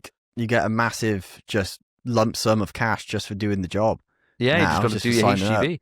There's, I'm pretty sure I've told you again a story. I'm sure there's a kid in my school who knew from like day dot that he was going to be a lorry driver. It was all he wanted. His wallpaper on the school computers was a lorry. Loved That's it. cool. All That's he great. did, and he, as soon as he finished school, became a lorry driver. He's been doing it for however long now, and he also has a simulator at home, like a big rig. Oh, he So loves he literally it. Wow. loves it. See how loves sick it. is that? So he goes man? to work, does it, gets home, and thinks, "Oh, I'm going to relax for a bit." He gets the big knob out and starts steering away. How Gets back in the fucking lorry. cool is that to have your dream be something that's like so Achievable. easily achievable? So achievable, Yeah. and to know it from day one. Yeah, That would be like the best thing ever. Because like if you thought, oh, I want to be an astronaut, right? It's fucking hard. Like there's Don't a get me lot. started on Tim Peake. There's a lot you got to do, right? There's a lot you got to do before you get there. Whereas lorry driver, you're right, Spence. You get your driving license at 17. You start working in Tesco, whatever. You do your HGV on the side. You go in. Bob's your uncle. Like Bob's your dream uncle, you're fulfilled done. at like 20. yeah. I said this the other day, right? On Tim Peake. How skilled do you think he actually is? Very. Like, what's he doing? He ain't driving the shuttle. He's No, just that's- sat there. That's a mug's job doing that. He's up there doing experiments, mate. He's I up can there do an doing experiment. science. I can do science. Mate, jacking off in space is not science, what has dude. Tim Peake got that got into Yes, it is. space, right? Like, he's not driving it. He's not creating the shuttles. What's his skill? What is he Well, good at? Why did Tim- they pick Tim Peake? He's a smarmy git that's always on the BBC and he showing off, oh, I went to space.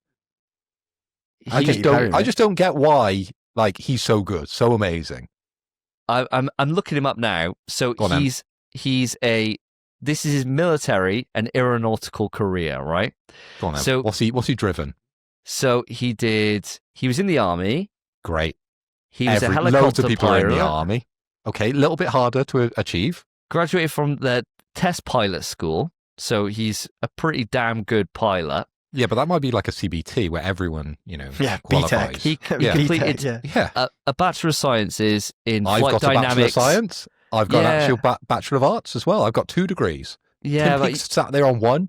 you don't have it in flight dynamics and evaluation. No, I have it in computer science. He's got 3,000 flying hours to his credit, becoming an actual proper test pilot. He then flew himself. He flew to the ISS. He actually flew the shuttle, he did he? flew Is that it, what you're yeah. telling me? Yeah, All he right, did, yeah. slightly more impressive. I'll take it back. I didn't know he actually flew it. I Yeah, he thought he did. just was a passenger. No. He just sat in the shuttle and waited for it to happen and then came home and took all the glory. He was the first British or UK-born person to fly into space without a private contract. So he was chosen for actually his drove skill to go up and do it. Yeah. Okay, take that back. Fair Yeah, enough. If he everything drove you it, he said. drove. I Like, think fair he's- enough. How did he Yeah. learn? And he's actually become an aquanaut as well, aboard the Aquarius underwater laboratory. So I think he's pretty. He's done it all. I think he's pretty good, mate. To be fair, I think out of all the people you should pick on, he's got a pretty impressive docket of Yeah, you got things to pick there. your targets, mate. You Yeah, gotta- we punched down, Well, mate. before we knew he actually drove it, we were all thinking, what's he doing? He's just sat there. I think he's doing And science. you up said there. he did science up there, but that could be anything, right? We've all played with Bunsen burners. Yeah, true. We've never Yeah. done it in space, though. Pretty I don't simple, though, qualify aren't for they? that. Not in You space, can't light a mate. Bunsen burner in space. You can't even use one. Yeah, so he's Well, flying that's the it, bro. science, Spence. That is just... Yeah, it's certainly not. I think we're better off picking on pilots and things like that rather than going for Tim Peake because he's not just flying EasyJet, right? He's not doing the easy man's job.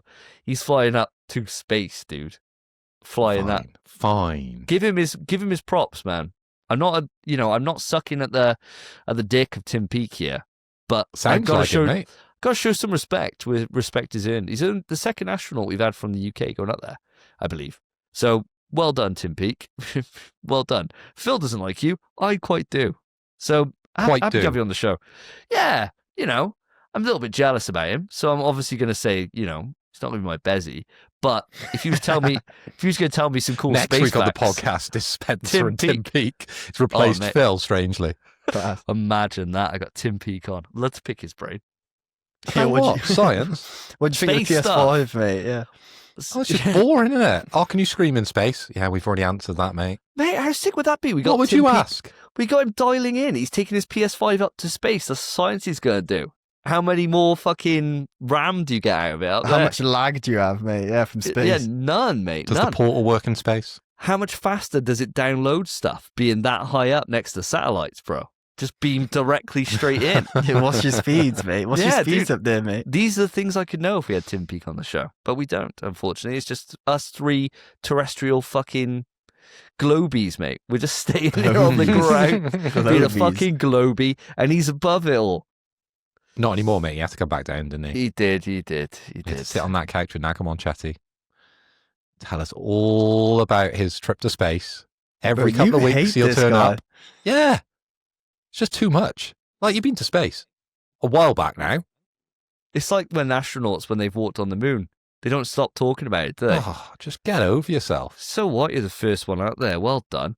Yeah, but like once you've told that story, surely most people got a Just couple of stop talking stories about to it. tell you. Yeah. Stop Right. mentioning it. Like, what the Oh. fuck? It's boring, man. Yeah, fucking Buzz Aldrin, that's still going on about it. Punching people out, they say, and being out there. It's like, bro, just get over it. Like, you walked on the moon. Yeah. Great. Great. Well Womp womp. done. Anyway, back to our just under 300 listeners. Yeah. Oh, dear, What dear, a dear. derail of that was. Anyway, what I was going to say, boys, so thank goodness you're here, is a 2 out of 10, 4 hours. Easy plat. Cracking. Nice. There we are. Bit more of our kind of conversation, I think, than just shitting on fucking Tim Peake. astronauts. It's just Phil doing that, by the way. Tim Peake, I'd love to have a conversation with you. I reckon you'd be a great guest. I don't really know who you are, but your credentials, I think we could have you on. I'm busy that episode. If Tim Peake comes on here, I'm not coming on. That's crazy. He'd be like, "Oh, Phil's my favorite as well." No. Oh. It's because I doubt him.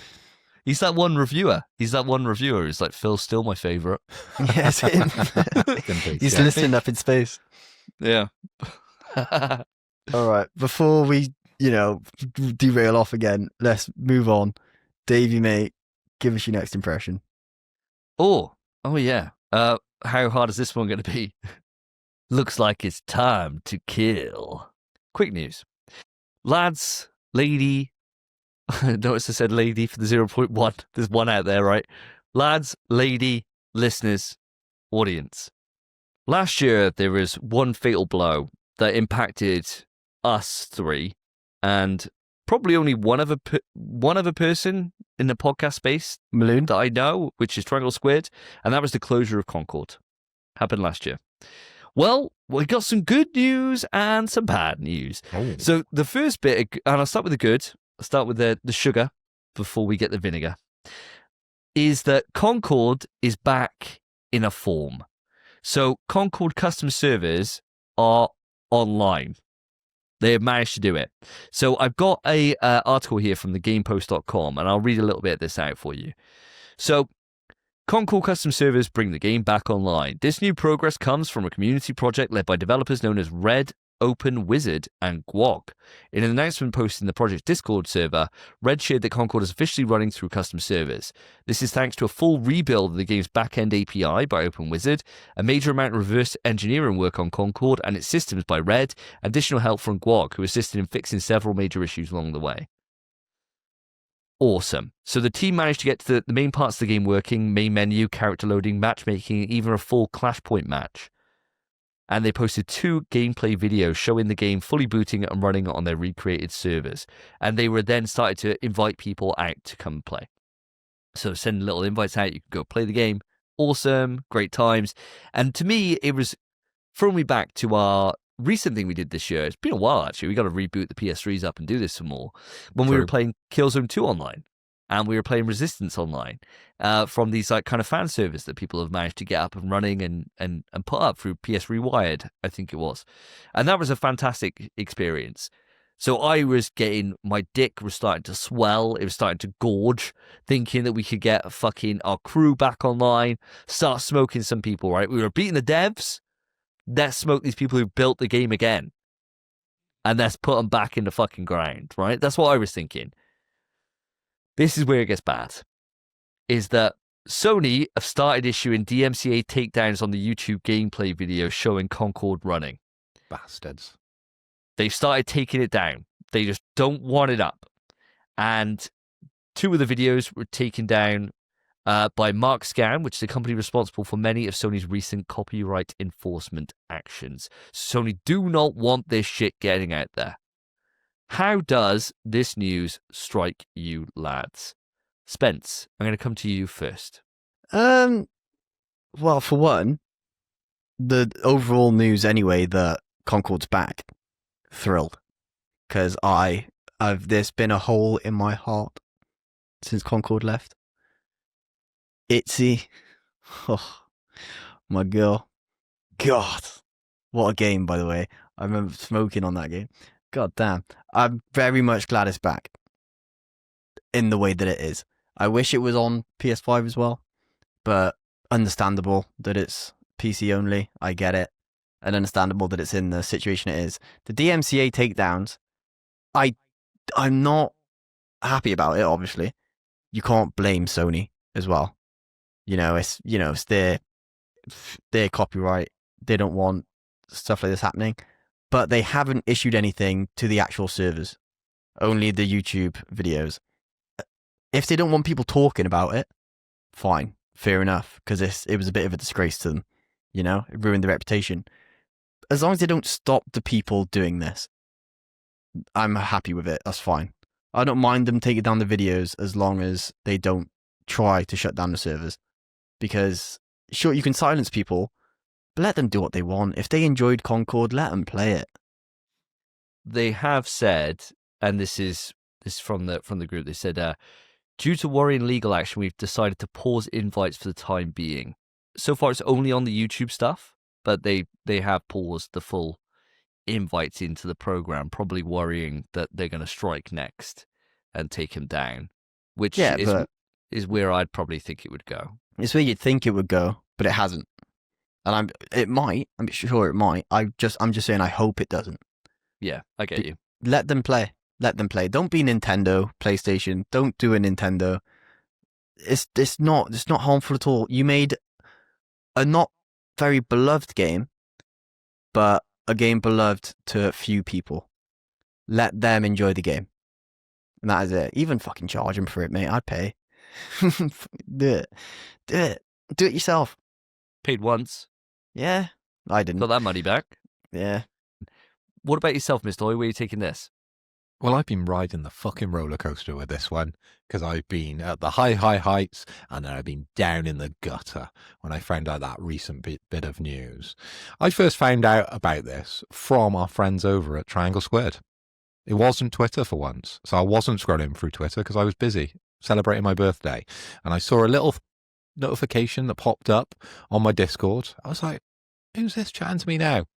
It was only Brett over on the channel pointing out that Concord was back and we should get excited. And I started reading, I started linking you guys. I was like, brilliant. Finally, we can get the crew together. Me and my crew, we can get back together and start owning up on Concord. Honestly, the smile on my face, you couldn't wipe off until you did. And it did. It got wiped straight off my face when I heard that Sony, they don't want this happening, do they? Of course they don't, right? It's a game that caused a lot of controversy, a lot of issues for Sony. One of the main reasons now why we aren't getting so many live service games, and we've got all these problems with Bungie, and it's just got bigger and bigger and bigger. Where actually, was it about the game? Probably not. There was just some weird kind of he, she kind of, pronoun stuff that a lot of people took the wrong way and started acting up. The game was great. We really enjoyed it. It needed some work. Was it a finished game? No, it wasn't. But there was something there that was magical, and I wanted a taste of that magic one more time. And it doesn't sound like I'm going to get it. Unfortunately, no. Unfortunately, no, you're right. I don't think you are going to get it. And to me, it's just confusing to me, right? Because when games like shut down, you get certain fan projects that people know about. Like, for example, there's the game you can't be made. That's a game that can't be made. Jesus Christ, that's Concord. The game that can't be mentioned, right? Outbreak and Outbreak Fell 2. They've got fan servers that have been up for fucking donks, getting played all the time. Capcom obviously know about them, do fuck all about it because they're not doing anything with the game. So why not, right? Just let them have fun. They're enjoying it. It's not costing them anything. Who cares if people are pirating the game or whatever? It doesn't really matter to them because they're not selling it anyway, in any way, shape or form. So there's no fucking money lost and people like it. The fans like it. So why not, right? There's no harm done there.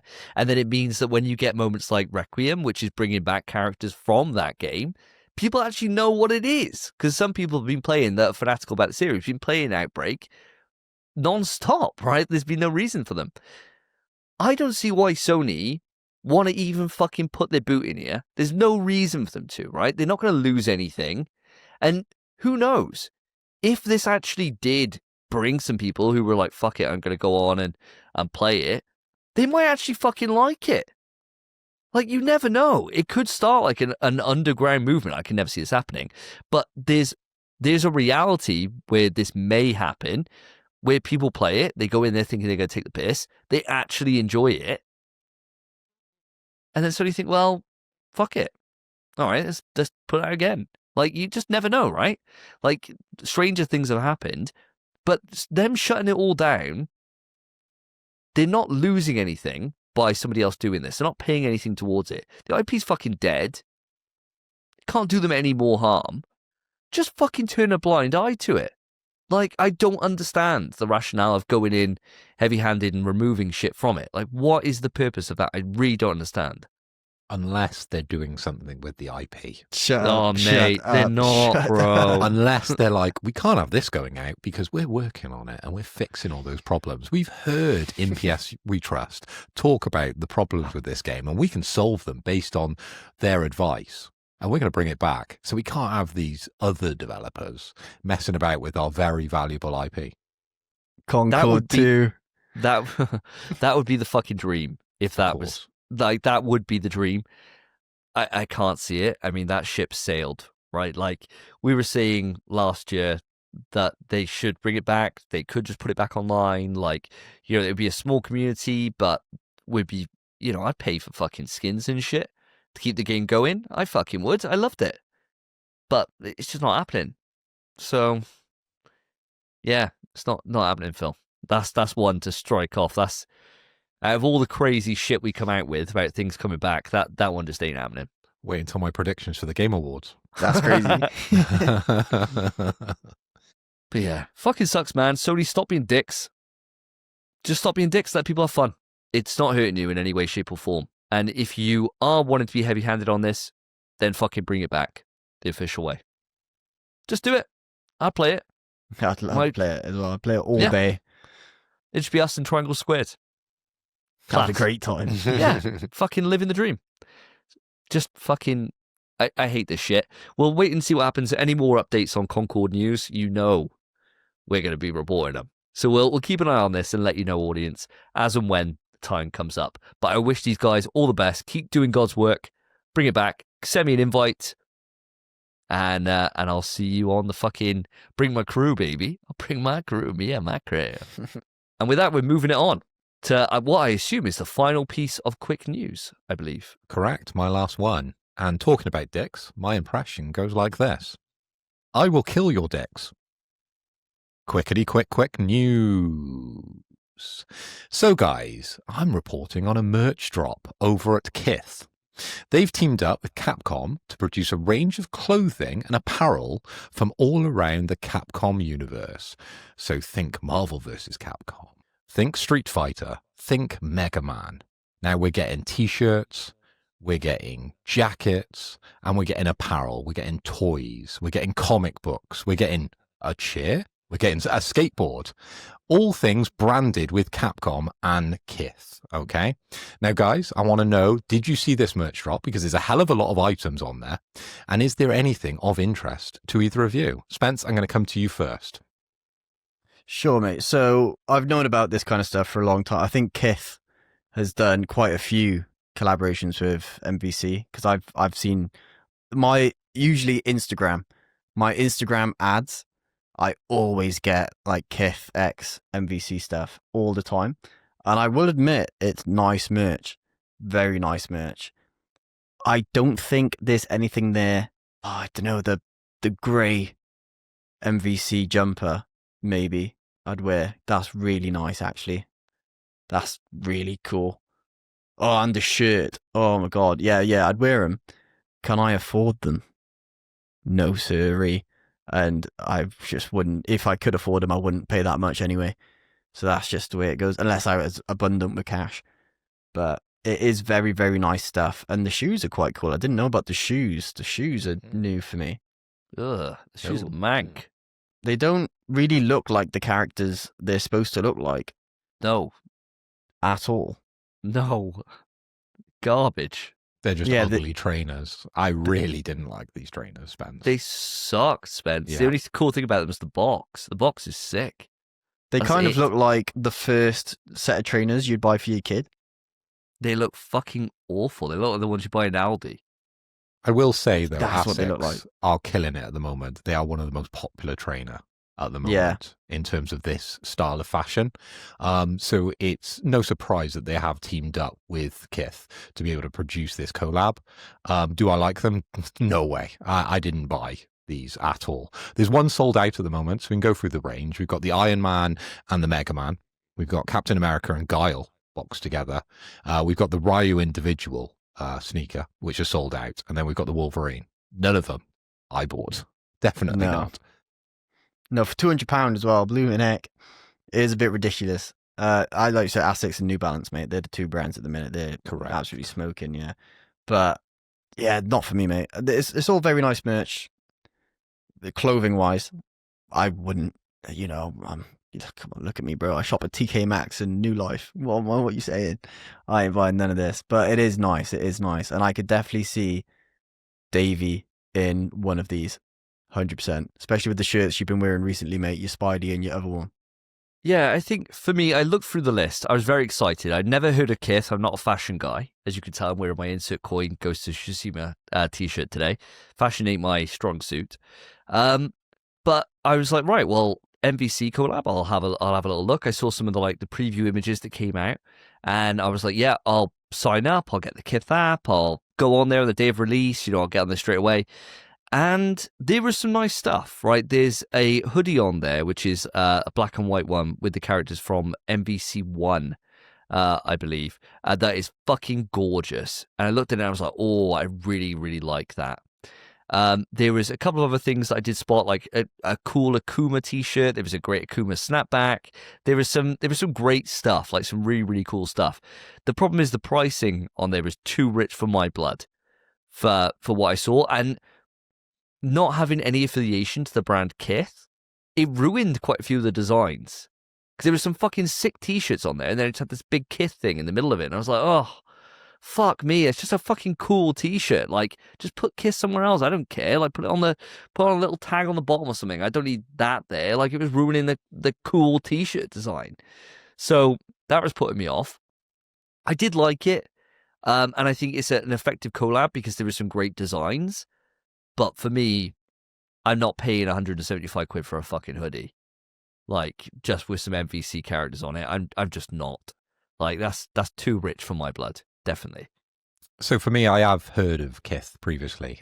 So they've got a shop in New York, which I actually didn't visit. We ran out of time towards the end. We ended up going to the Supreme store, which has a lot of sort of crossover with Kith. Same sort of idea, same sort of style, I would suppose, right?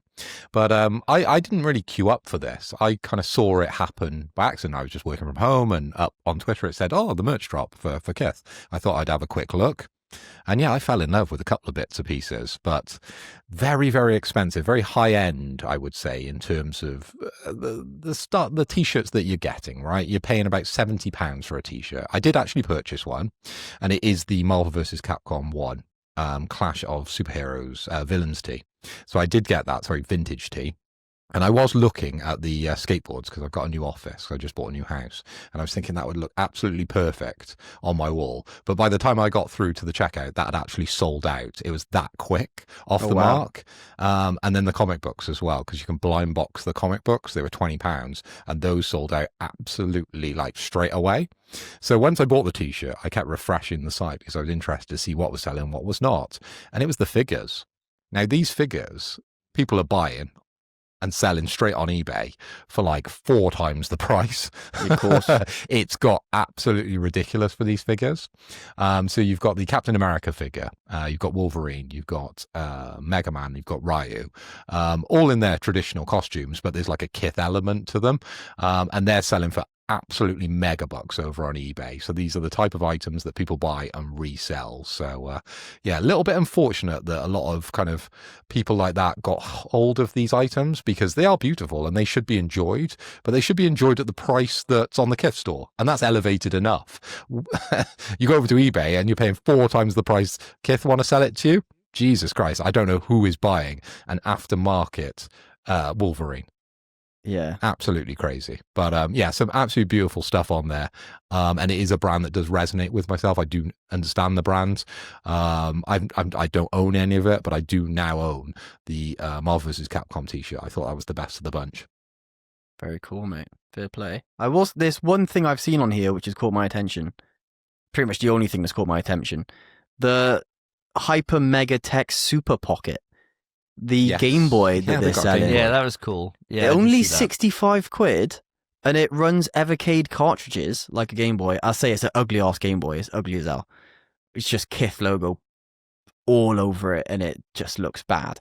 But Evercade cartridges fit in it, and it comes with 12 preloaded Capcom games. Bionic Commando, Captain Commando, Final Fight, Forgotten Worlds, Ghouls and Ghosts, Street Fighter 2, Hyper Fighting, Strider, Mega Man. Bro, that's the best thing on there. I think, in terms of pricing. 65 quid for a Game Boy that fits cartridges and has built-in games. And then what? Yeah. A t-shirt's freaking 70 and a hoodie's 200? What the hell? Who's doing the pricing? Yeah, but you can't wear out a Game Boy, can you? Whereas people can see you in a t-shirt, be like, cool Kif t-shirt. It's like, cheers, mate. I hope that's the reaction you give me when I wear my t-shirt. I will. I'll like your Cool t-shirt. Kif t-shirt. I will be like, "Ooh, £70 great." for a t-shirt. Well, I could get the same one on Amazon. Yeah, I'll be there. I'll just Wouldn't have the fucking Kif logo on it, would it?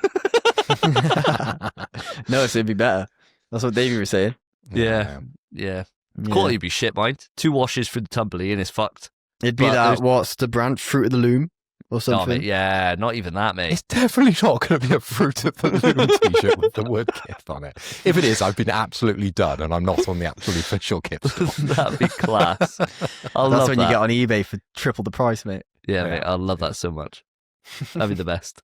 Well, should we move it on to our roundup? Let's do it. All right. Who wants to go first, dear? I think we'll start with Spence. Spence, if you want to give us your first impression, me and Davey will try and work out if we know it or if we don't. Sure. So my first impression is as follows. The man is of no real use to anyone else, and my daughters do love entertaining foreigners. I know this. I know this. Yeah, I thought it'd be an easy one. Well, I don't know who Well, wants you we can have normally- it, Davey. I'll have his second one. You sure? Well, do you know his Right. second one? I think I do. Oh, I definitely know his second one. They're both quite easy. Okay, I think I know the second one, but I definitely know this first one. Are you sure you want me having this? Yeah, go ahead. Why not? All right. It's Lady Dimitrescu from the game that can't be mentioned, Village. Yeah, of course it is. Of course it is. I tell you what, I thought for a minute when I did it, there was more text. And I was going to read out more, and I thought, there's no point in reading out more. I thought they definitely know it just from this, so I stuck with that. Do we want my second one, or do we go round? Let's go round, shall we? Davey, do you Yeah, want to give go us yours? Sure.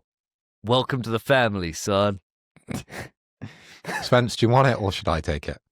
I don't know his other one at all. I know his I've- second one as well. I know both of them.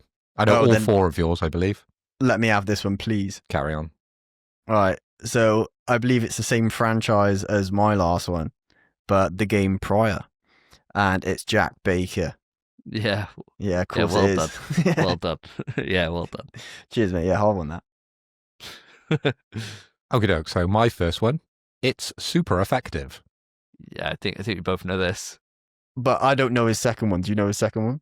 No, No shit. Really? You should definitely No. know my second one. I will kill your dicks. Yeah, I have Uh, no idea what that is.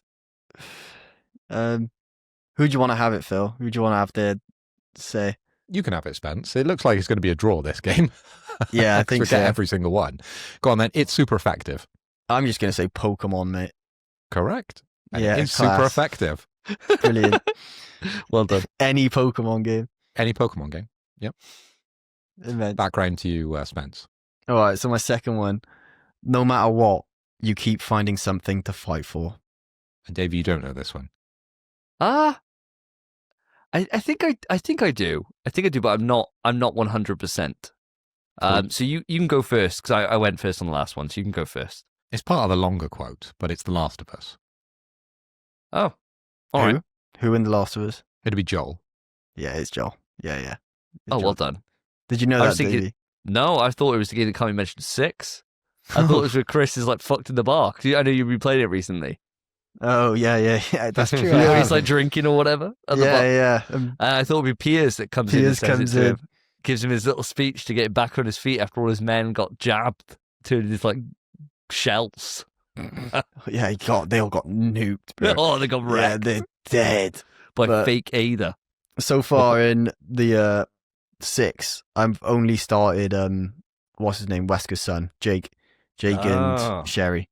You're on the Usanak. Yeah, man. So we're not there yet. But anyway, Davey, over to you. Your second one.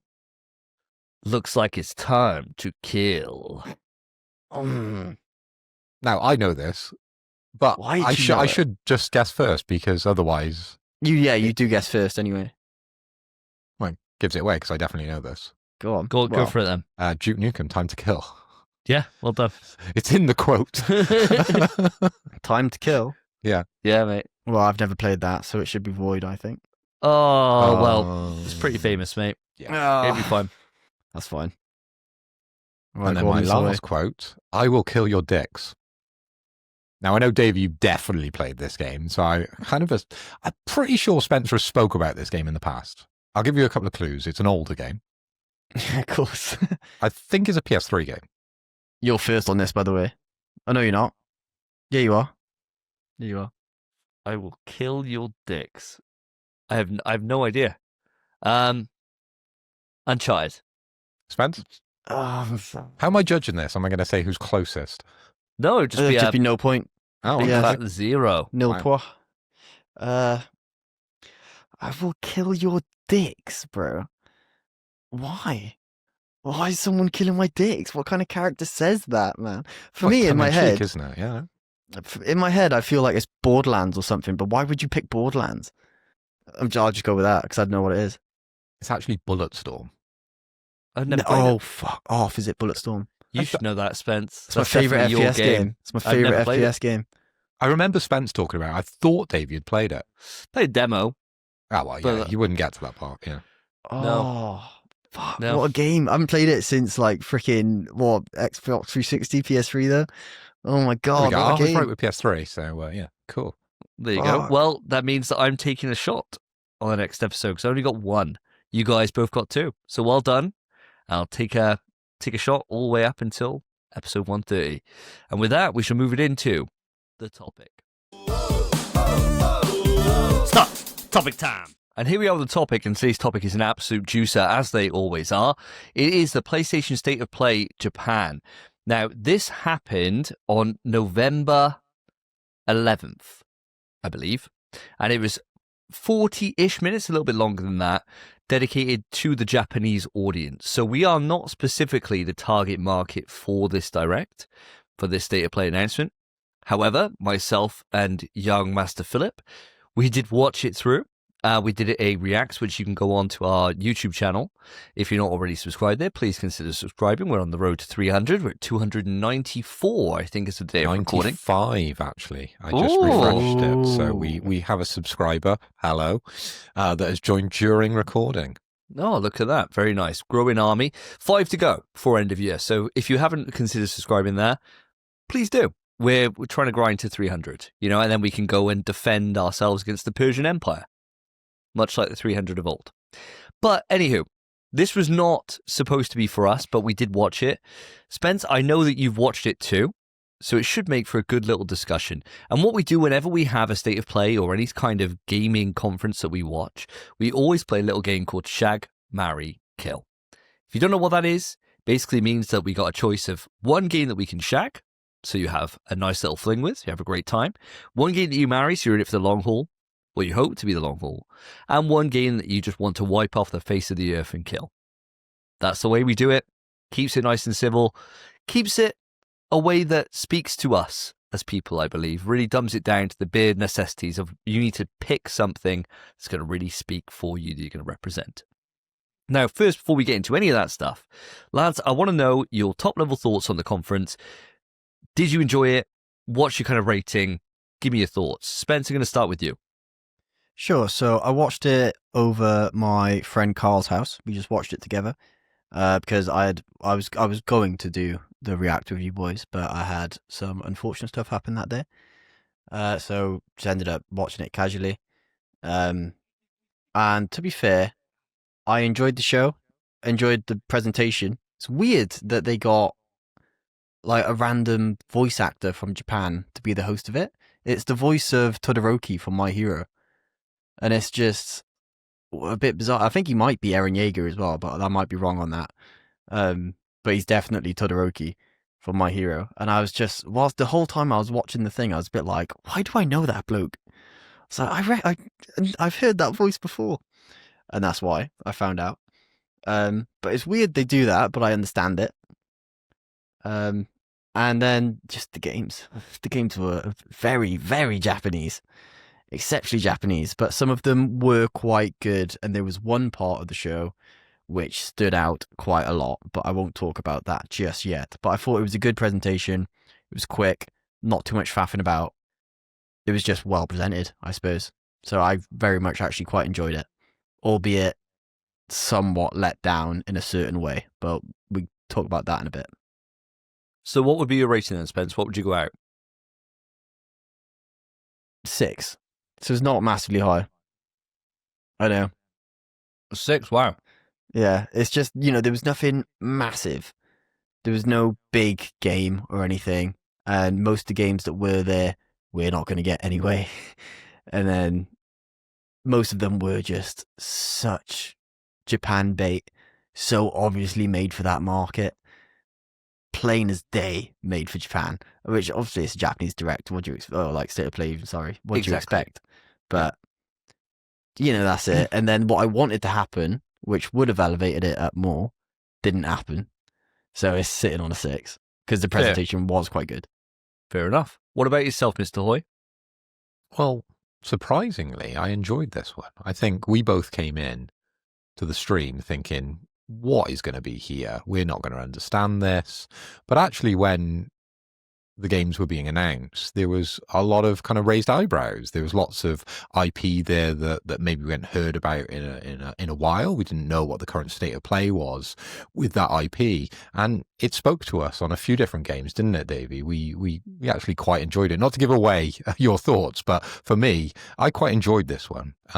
There was quite a few games there that actually I'm going to put on my watch list and see where they go if they launch at the right times. I've got some of the dates of the games when we do our Shag, Marry, Kill. So if those sort of sync up and I've got some spare time, I think I'm going to probably buy a couple of these games because there was quite a few interesting ones altogether. And much like Spence, even though we watched the stream separately to Spencer, I think we both came away thinking the presentation was a whole lot better, actually, than what we get from a European standpoint when we get a normal state of play from Sony, from PlayStation. I really enjoyed having the kind of sit down with the developers. They came into the room. We had a presenter, a live presenter. We had a set. And I just liked that kind of style of show a lot better than maybe just the talking head that we got against the green screen on previous shows for the Western audience, as I said. I'd rate it slightly higher than Spencer. I'm let down by exactly the same reason I'm predicting. But I'm going to go for a 7 out of 10 on this one. Guys, I'm fully right there with you. I think presentation-wise, this was the best it's been. Unless we harken back to like PS4 era and PS3 era where they had people on stages and things like that. But in terms of what we've been having lately, I fully agree with you guys. I think this was really, really well presented. It looks slick. The sets look fantastic. And even though I can't understand Japanese, I was picking up what he was putting down. I thought there was humor in the right places. It was really informative, and it did what it needed to do. And I think we got to always keep in mind for this that this wasn't made for us. It was explicitly clear that this was for the Japanese market, and I think Sony did a great job here in collating a group of games together that would speak to that very specific audience. And there's some great stuff that we'll go into, I'm sure, in the announcements for the different games. But there were things, as Phil said, that jumped across the water, went from the Far East over to us in the West, and really did light a little spark there for things that I had no interest in before, no idea about. And so from that side, I'd say it's very much a success. I am very much sharing the same line as yourselves that I was disappointed that we didn't get more for a certain game, which I'm sure we will go into. But overall, I'm walking away, same as you, Phil. I'm walking away as 7 out of 10 on this. I think it could have been elevated with a couple of different things, but I've got to always bear in mind that I was never the target here. And I think for the Japanese market, I can see it being scoring a lot higher because I can't see how they could have really improved it for that market, to be honest. But let's dive into this with a little bit more detail, shall we? So let's start with our shags. Let's get this out of the way first off. Spence, we always start with yourself. Today is no different. What's your shag, my mate? Okay, mate. So I'm trying to find which game it even was, first of all, because I can't remember. It was whichever one. I think it's, where'd it go? Fate Trigger might actually be the one I like, but I might be wrong. So I don't know. There was a game that looked like a battle royale or something, but it looked sick. Like it actually looked good. Whatever that was. But I'm not going to shag it. What am I saying? Sod it. What I'm going to go for is Broken Law. Which one do I pick? There's two of them. I'm going to go for Unfollow, because that one looks a bit creepier on the art. These are like horror games or survival horror. Very Japanese survival horror. But they looked just like a bit of us, I suppose. And I remember watching the trailer thinking, yeah, this looks quite sick and creepy as hell. So, I want that. I don't know what else I can say. It was only a 50-second trailer we got to see. But it just looks quite spooky. And the issue is it looks like a mix of survival horror we get and a mix of those horror PC games that people are always streaming that bang for views. It looks like a combination of that. And honestly, I'm up for that. Because traditional survival horror with the nonsense that happens on those games, I'm about it. I think that's going to be fun. And I'm keen to play it if I even get the chance. Yeah, this was shown as the double, right? Where they Two had games, yeah. the two different games. These were the ones that I remember when we watched this live, Phil, that we were both like, ooh, Yeah. these look really interesting. I'm right there with you. I think this is certainly one to watch. I mean, we got the dates for these coming out in January and then summer of next year, with Broken Law and Follow coming out in the Jan and Ascend coming out in the summer. I'm definitely right there with you, pal. I think this looked great. I think it's really, really interesting. I want to see more before I'm in for any deeper than that. But I think for a shag, fully respectable opinion, and yeah, definitely spoke to me too. Very good. Yeah, 100%. Got to agree with both of you. I think, as Davey said on the stream, this was something that sort of perked our interest when we were going through some of the most obvious Japanese games that you just think, yeah, this isn't going to work anywhere else other than Japan. There's a girl with a massive machine gun and cat ears wearing lingerie. Yeah, probably not going to work over in Europe as well as it would over in Japan. But this one, there was something special there. There was a little bit of interest. So I think this is one just to keep an eye on and see where this goes now. 100%, mate. Well, hopefully we will see some more of this, because it would be such a shame if we get into January and we've seen nothing more. Because I think this is something that, if it's got us there, there's going to be a whole subset of like survival horror and horror fans who'd be crying out to see some more. So why not? Don't relegate it to the blog, is what I'm saying, PlayStation. Get it out there. Get out of there. Spread some love. January's a quiet month, generally. What about yourself, Mr. Hoy? Where are you going for your shag? Well, I'm going to stick away from the survival horror. Because there is another quite interesting survival horror, which I'm hoping we'll talk about at some stage. But I'm going to go for the game that probably piqued my interest the most, outside the most obvious one, which is going to be definitely one of our marries. This is the game called Nevergrave, The Witch and the Curse. And I tweeted about this. I put it out on Discord as well. So this is a Metroidvania roguelike, and it looks like a multiplayer Hollow Knight. It looks exactly like Hollow Knight with a different skin, and you've got a cat. Looks really, really cute. Comes out March 5th next year.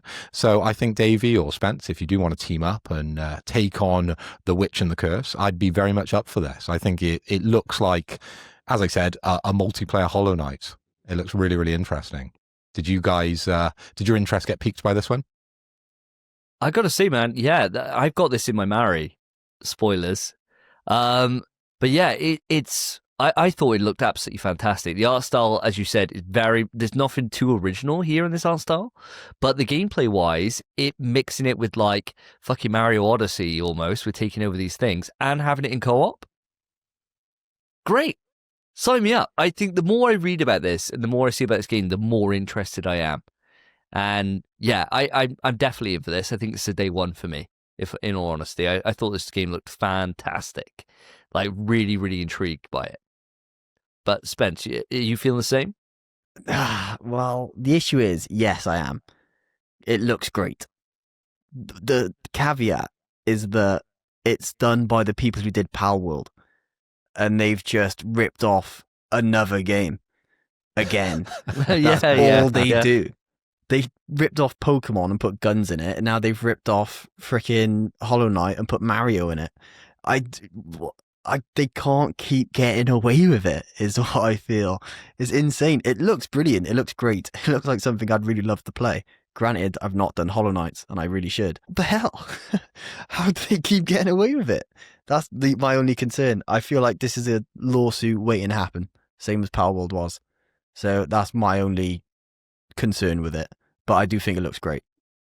I wouldn't say it was in lawsuit territory with this game. I think there's a fair amount of similarities in kind of like the style and the gameplay. But when it comes to the actual, setting of the game and the multiplayer aspect and the kind of, it seems like you can somewhat take over animals in the game. That seems quite foreign to Hollow Knight. So they have looked at that game, taken a heavy influence. I do agree with you, Spence. But they've added like a multiplayer twist with the Mario influence, as you said, Davey. But I think they'll get away with this one. I think it's further enough away to get away with it. That's what they do, though, man. They made Pokemon again and put guns in it. And it was like, oh, it's different. Pokemon doesn't have guns. It's like, what do you mean? Worked, Still though. getting sued. Yeah, it still worked for them, though. They still did quite well off the back of it. People enjoyed that game. I can't speak to it myself, but no, fair play to them. Well, my shag, lads, is I got a tough one here because I'm trying to think about what you guys haven't got, and I'm also saving myself a marry since it's kind of gone. I'm going to go for Fatal Frame 2, Crimson Butterfly Remake here. And the reason for it is because I called it I thought it was Fatal Frame when we were seeing it. And I've never played a Fatal Frame ever in my life, which always feels like, as a survival horror fan, a proper glaring omission. People love this series, and I've never tried it. And until that showcase, I had no idea that was like Koei Tecmo, like ever. Yeah. I always thought it was Capcom. I don't know why. I always just did. Always assumed it was Capcom or Sega, one of the two, right? And it's neither. So, I thought it looked great. I thought it's a great jumping in point for someone who's never played the series to play a remake. And from everything I'm seeing online, people are saying it looks very faithful. So, hey, I'm up for giving it a go. It all depends on what's out at the time and what I'm playing in the backlog. But I'm certainly interested enough in this to put it into my shag. So that's where I'm going. Now, do either of you guys have any... have you ever played like a Fatal Frame or anything, Spence? I think I played one a little bit, but I can't quite recall, so I might be lying to you. But I definitely watched a full playthrough of one back when I used to watch a Let's Play YouTuber. And they definitely did it. They'd always do like horror games for Halloween and stuff. 100% they did Fatal Frame, and I loved Fatal Frame. I remember looking at it thinking, this is such a bit of me. But back then, I wasn't much of a horror game enjoyer because they just frightened me. So I wouldn't play it on my own. But this, now a remake, perfect. Brilliant. And I've wanted Fatal Frame to come back for ages because Fatal Frame is just cool. It's a great little idea. Just taking pictures of ghosts. Lovely. I'm keen for this. I think it's a good shag. And honestly, I was debating putting it as my shag as well. So it's a very good choice. Oh, there you go. What about yourself, Mr. Hall? Are you following along the same lines? Yeah, he's taken the words right out of my mouth. And I think I remarked to you during the show that I'd never played a Fatal Frame, but always very interested in what this IP holds. And for us now to be getting a remake in March next year, same as you, Davey, if I've got the time, I think I'll be picking this one up day one. It looks great. It looks proper spooky, It's kind of got that kind of like alluring kind of vibe to it where you're really interested, but you're a little bit like, oh, do I really go for this? Is it going to scare the bejesus out of me? And probably it will, I think. Here's hoping, mate. Here's hoping. Well, we'll wait and see. Obviously, the year's going to fill out pretty quickly, and 2026 is going to be stacked. As 2025 is... I went to 2025 thinking, it's not that big of a heavy year this year. We've got GTA and a couple of other things, Go Shutai. And then here we are, we've ended the year and it's been fucking mental. So I'm sure 2026 can be no different. Hoping for the best. Hope we get a bit of clear time around then. On to our marries then. Spence, you're lucky that you can start off with a nice low-hanging fruit here. What are you going for, mate? Well, do I even go for it? We do have to talk about this, okay? Yeah. So if you don't go for it, and I don't go for it, I'll have and Davey doesn't go for it, We'll have it at the end of the show. Of course, I'm going to go for it, mate. Marvel Tokon Fighting Souls. What a game, bro. What a great impression, by the way. Thank you, great mate. Japanese impressions impression. normally. It's fucking fantastic. Yeah, when he pulls it out of the fantastic. bag, it's absolutely 10 out of 10. When Mate, it doesn't matter, the pressure's off. It's Duolingo, mate. Duolingo coming through. Bro, more Marvel Tokon Fighting Souls. Tokon Fighting Souls. So keen. So keen. This is where I wanted more. And I think you boys are in the same boat. I hopped out of my chair. I was like, oh, fuck. Because it didn't even cross my mind until about 5 minutes before Tokon came on. And I thought, they might show Tokon here. And then a second they did, or they said just before, they went, and we've got some people from Arc Sys. And I went, oh, fuck. Flew out my chair. I was like, oh my God, they're going to talk about it. Who are we seeing? Is what I said. Who are we going to see? No one. No one, man. Proper knife to the freaking heart that was. But 72-hour non-stop beta is pretty good. That game is going to get broken wide open on that weekend. And I cannot wait. Lads, I'm sure you're just as keen as I am. Phil, mate, what did you think? Well, this was the highlight of the show for myself as well, Spence, and I was absolutely gassed as soon as they announced that two of the developers from Arc Sys were coming on to introduce Marvel Tokon Fighters. And what we got a closed beta from the 5th to the 7th of December, which is welcome to most people, apart from myself, because I'm on holiday during that time, and I'm traveling or at least during the 5th and the 6th. So yeah, I won't be able to join you, unfortunately, on the closed beta, so I'm very gutted about that one. But what we did get, Spence, is an extra level. All right. And that level is an X-Men level. So, of course, my hype radar went up to the moon. I had that little rocket ship. I couldn't predict that we were going to get something like this with the amount of characters that we got within the background. We got Gambit, we got Psylocke, we got Beast, we got Archangel, Professor X was in there, Colossus was in there, the Sentinels were in there. It was a packed level. But the problem was with that level is that the level of polish on these characters wasn't to the same degree as the actual characters you use within Tokon. So it had me questioning whether we're going back now to the 90s within this level, or are we still in the same universe? Because Marvel has a habit of doing that type of stuff, doesn't it? Where it switches universe, you never know where exactly you are. Because I was asking myself, if they're in the background of a game, are they going to be in the game? So seeing Gambit in the background, does that mean we're not getting Gambit in the game? That's my question. How do you feel about that, Spence? If he's in the background of the game, are we getting someone like a Gambit? Well, me and Davey informed me just before this topic that Nightcrawler is in the background as well. He was also in there, yes, correct. And I very, very, very much would like Nightcrawler to be playable. In his 90s outfit as well. I'd love one of the characters you mentioned, Charles. I'd love to be playing as Charles. You want Xavier in there, do you? Mate, that'd be crazy, just hopping on people's head with your wheelchair. That'd be nuts. I'd love it, crazy. What if he's just like an assist and he just makes the other person stop moving? Nuts. Bro, it'd be sick. Don't know how they'd do it, but it's Arc Sys, they can figure it out. It'd be a nightmare to play against the computer if they're using it, because they can read all your inputs, can't he? Yeah, well, so it'd be a nightmare to fight. Read your inputs and your mind. Yeah. On what you're doing. No mixing it up either. I think, Phil, if they're in the background, they're not playable. I do think that. There's two stages as well, by the way. That is interesting because the fact that, because I did some research, and there are fighting games of the past that would have had characters in the background, and then they became released at later stages, but all they did was just remove them from the background. So to answer my question, I don't believe this eliminates them from being in there.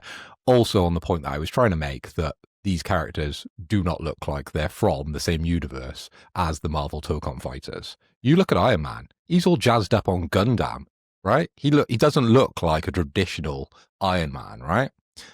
If you look at Gambit, you look at Nightcrawler, you look at Professor X, they're the 90s characters. That doesn't mean we're not going to get a Tokon-style Gambit in the game. That's my belief.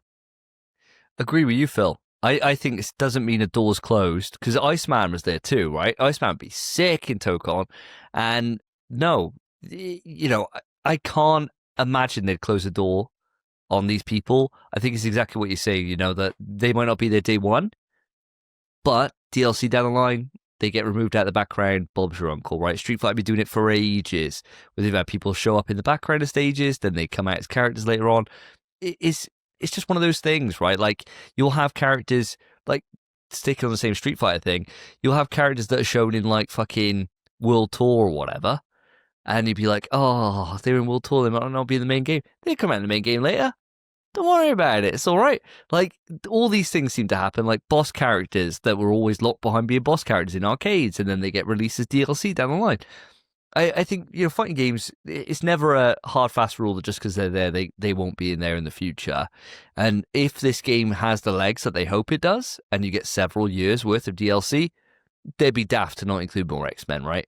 So I'm hoping that you're right, Phil, that we got potential to see Iceman, Gambit, etc., and so on, all here. Because why not, man? Like, people love them, so why not? And it's nice, easy wins for the crowd. Very true. But does it put more stock in characters that aren't in this stage to come out earlier? So someone like a Magneto, he's got to be close, isn't he? Yeah, there's no Wolverine there, is there? Wolverine's fucking day one. Yeah, you just assume he's going to be in the game. I'd be so shocked if Wolverine's not in this game. It'd be mental, wouldn't it? And no Cyclops there. That would be a choice. Exactly. Yep. Cyclops and Magneto, I think, basically having this stage is like, these guys are going to be in the game early doors. Yeah. No Jean Grey either. Could go well for me on these bets that we got going. Could go well. I have to wait and see.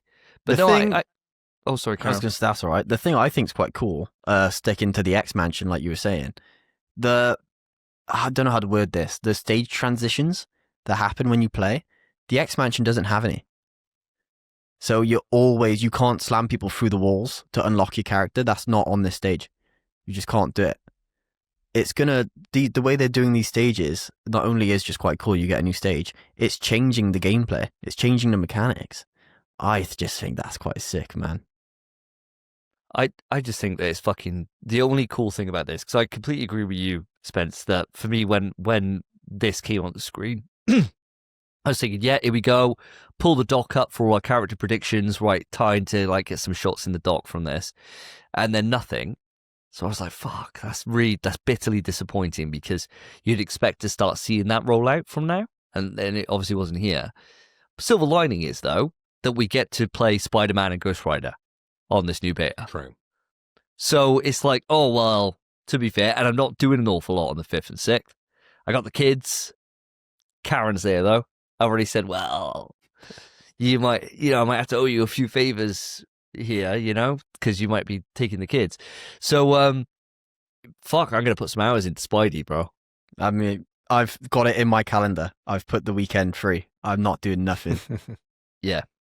No practice mode, though, which is a shame. But a full weekend's worth of being able to lab against people that are absolutely garbo at the game. Be surprised what you can pull off in a weekend. Yeah. The issue is I can't remember any of the combos I had.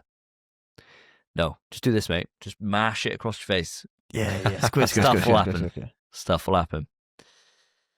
Oh, man.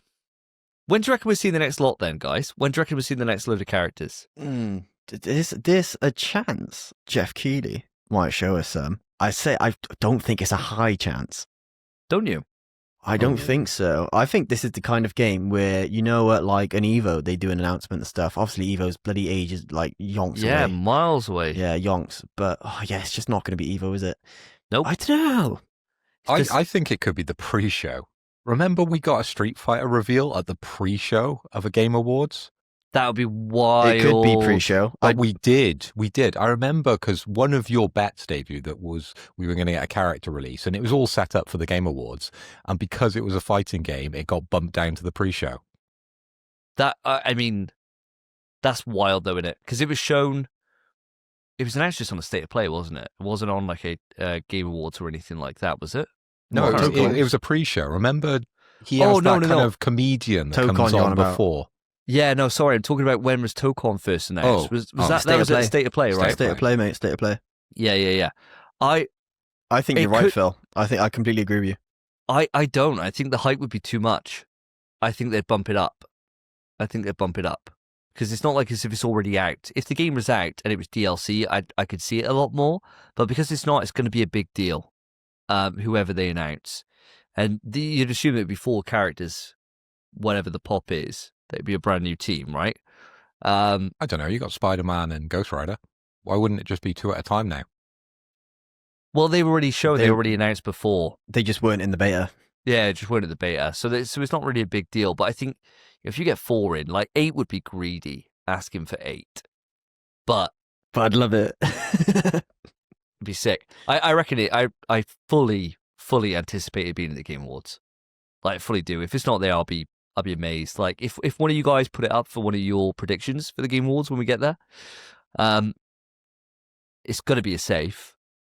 Yeah. There's no way I'll accept it would be anything a more than a safe. safe. It would be a safe, yeah.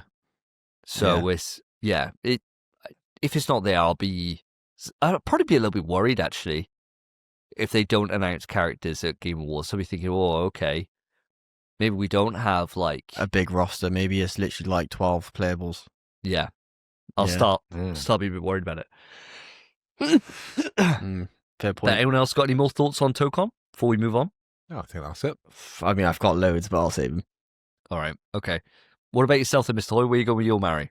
Okay, I'm going to go to an IP that we used to enjoy at a Sodium Showdown, but this is a new take on the BlazBlue world. This is Entropy Effect X. So this is their roguelite action game that's coming out on February 12th, 2026.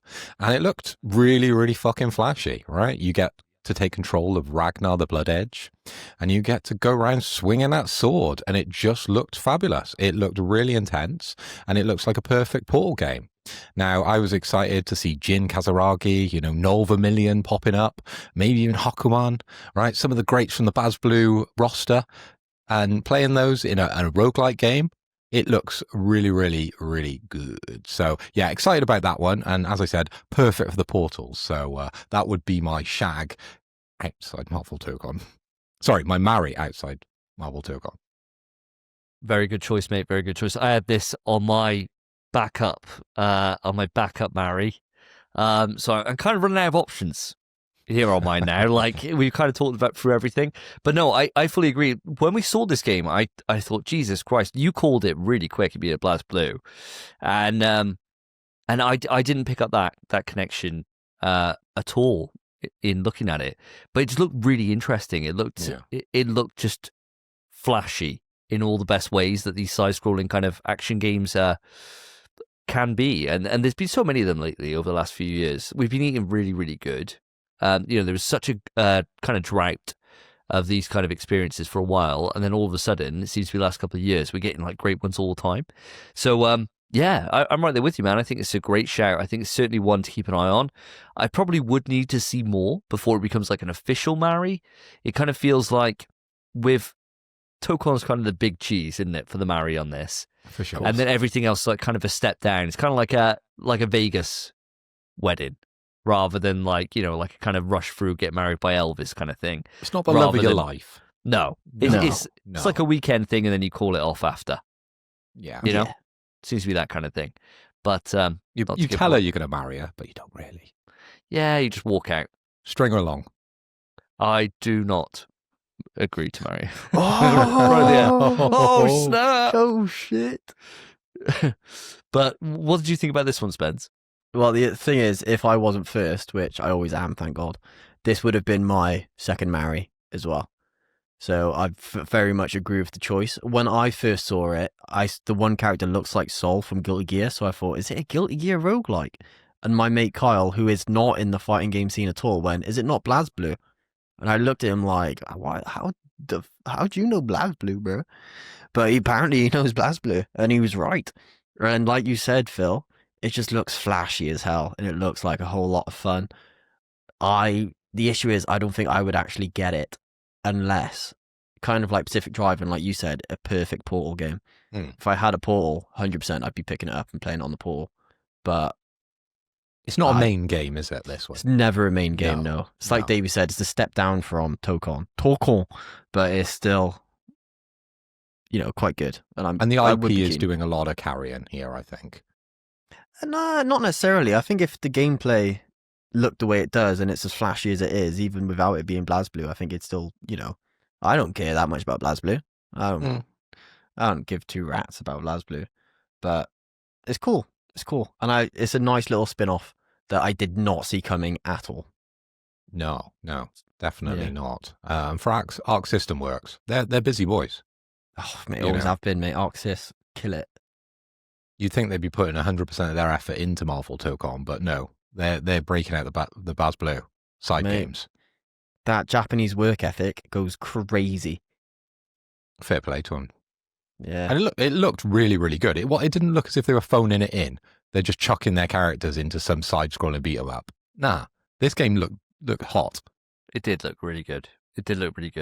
Wait and see, man. Hopefully we see a bit more of this. Again, I think this is the big thing from this direct, is that there are games here that do speak across the pond, and I want across the landmass of Asia, the pond. Into Europe, and I want to see more. So just fucking stop putting them on the blogs and shit, and just put more stuff out for them, because I want to consume them and see if I want to buy them. So, but yeah, definitely one for a watch list for damn sure.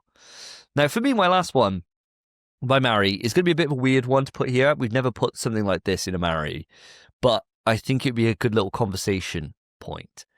Now, the whole point of this direct was to appeal to the Japanese audience. And so my Mary here is the Japan exclusive edition of the PlayStation 5 digital, which is an 825 gigabyte digital PS5, coming in at 55,000 yen, which if I put that into GBP, to pounds, that's £269, 45 pence. That's so good. Such a good fucking price point for Japan. Now, I've also done a bit of digging on this. So the PS5 sales at the moment in Japan are sitting at 7.13 million.